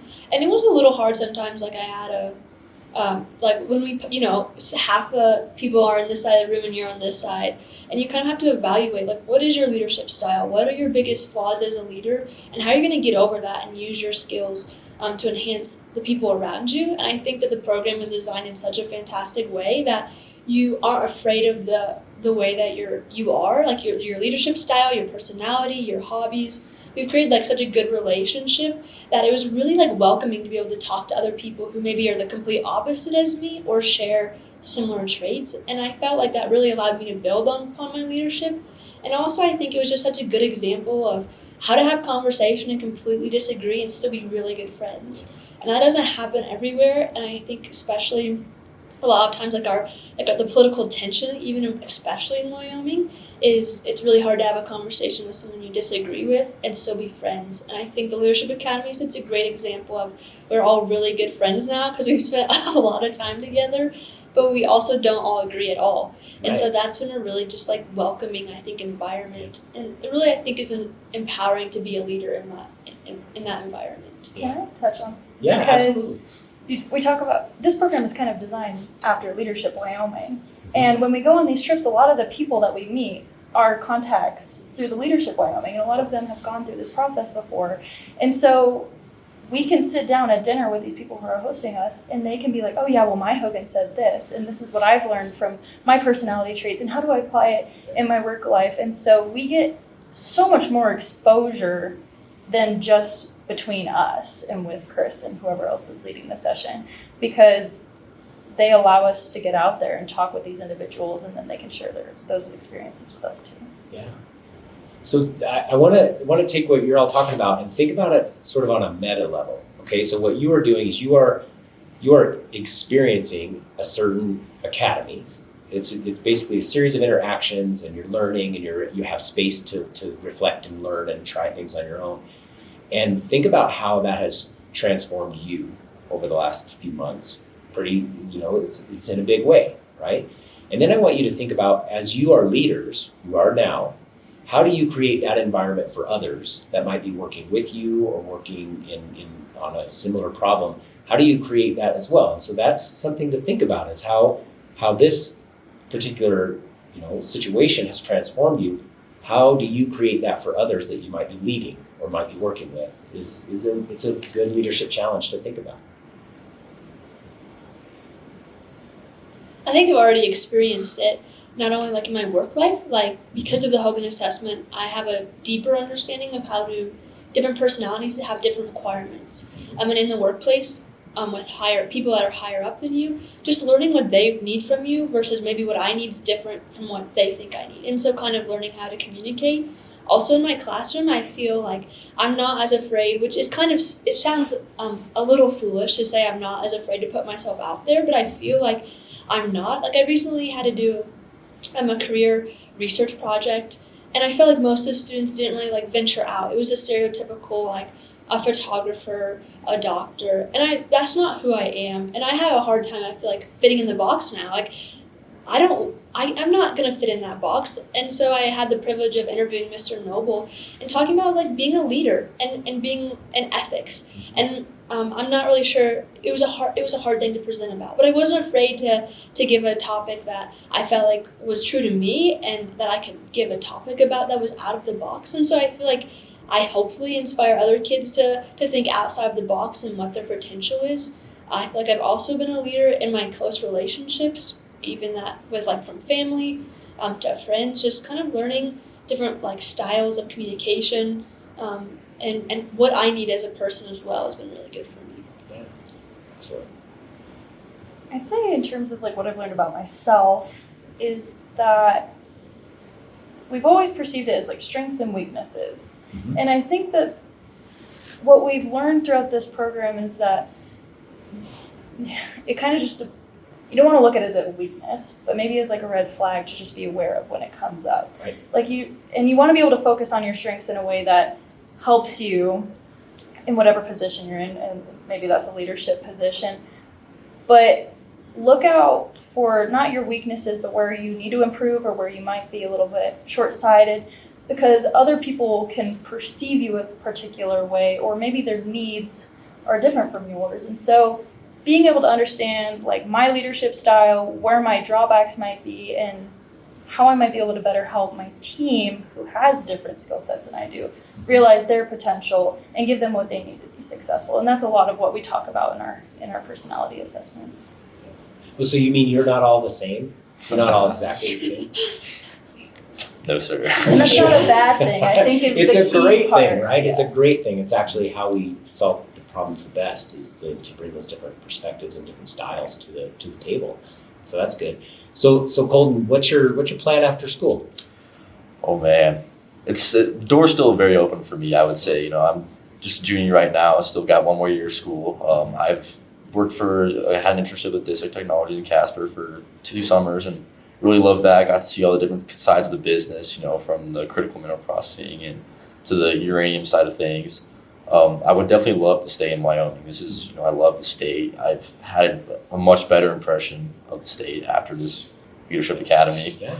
And I guess, like I said, the doors are very open right now. I just want to reach out to as many people I can. It's been a great thing about this too, is I've been able to make connections, with Rob. I talked to him for a little bit after our discussion with him. So I'll just kind of go with the flow for now, but yeah, definitely want to stay here. Excellent. Lily, how about you? Right now, I'm kind of looking at my next couple of years is kind of a little scary to think about. In high school, I was really involved in Girls State, Girls Nation. I love politics. I think policy advising in the ag industry is kind of what I've wanted to do for a long time. I interned at the legislature last year. I'm applying to go to DC in the summer. So kind of doing stuff towards that profession. I plan to go to law school though, so I think I'm looking at I've spent a lot of time talking to Mr. Noble because I love the ethics and leadership and I love education. So maybe getting a master's in ethics or sticking around for a while before I go to law school, and then going to law school and seeing what goes there. I think there's a lot of avenues my career could go. I think my values and my morals and my faith will probably direct a lot of what happens in the next 6 years, and so I'm kind of leaving the door open. But I would love to come home. I have a family ranch, and I'm very close with my family, and I feel like I'd be really sad if I couldn't come home to my family ranch. That's who I am. And so I think I'll go out and I'll get my law degree, and then I probably will come home because I think Wyoming's home for me, and I would have a hard time being gone for too long. Nice. How about you, Sarah? Well, I said I'm from Lander, and we moved there when I was young, but I'm not originally from Wyoming, and had always thought that I would leave. I have a lot of family in the Midwest, and so I was like, I'm going to graduate and I'm out of here. But the more time I spend in Wyoming, the harder and harder it is to leave. Yeah. And so I graduated and then decided to do more school, and then I graduated and I'm still here. And so I'll be done with my MBA next semester, but I work full-time now for the College of Business, and I've committed to that role. And I'm looking at doctorate school to continue education. I really love higher education, the environment that we have here, especially in the College of Business. And so looking to stay in Wyoming now, continue education, find a career here at the university. So nice. Very cool. Well, this has been super enlightening for me, and I've really enjoyed the conversation. Is there anything that you want to add? Anything that we didn't touch on that you want to chime in with? I think if any students listen to this podcast, really put yourself out there. And whatever you're doing in life, what you put into it is what you get out. Well, what you'll get out of it. And I think that's kind of a cliche thing we get told to us all the time. If you put 100% in, you're going to get 100% out. And I think that statement's true. The older I get, I realize no matter what I'm doing, if I really put myself all out and I give it everything I've got, typically there's reward in that, and it comes back to me. And I also would say that be proud to be at such a place where you have opportunities like this and take them. And don't let your college experience pass without doing these kinds of things. I think you'll regret. Not taking the internships, not doing the Leadership Academy, not being in the clubs. Take those opportunities because I think it'll really benefit you in the long run. I definitely agree with what Lily said. I would just say step out of your comfort zone. That's the only reason why I'm here, because I was originally terrified to do this. It was recommended to me, and I was like, ooh, I don't know, but I took the chance, and it's been fantastic. So Nice.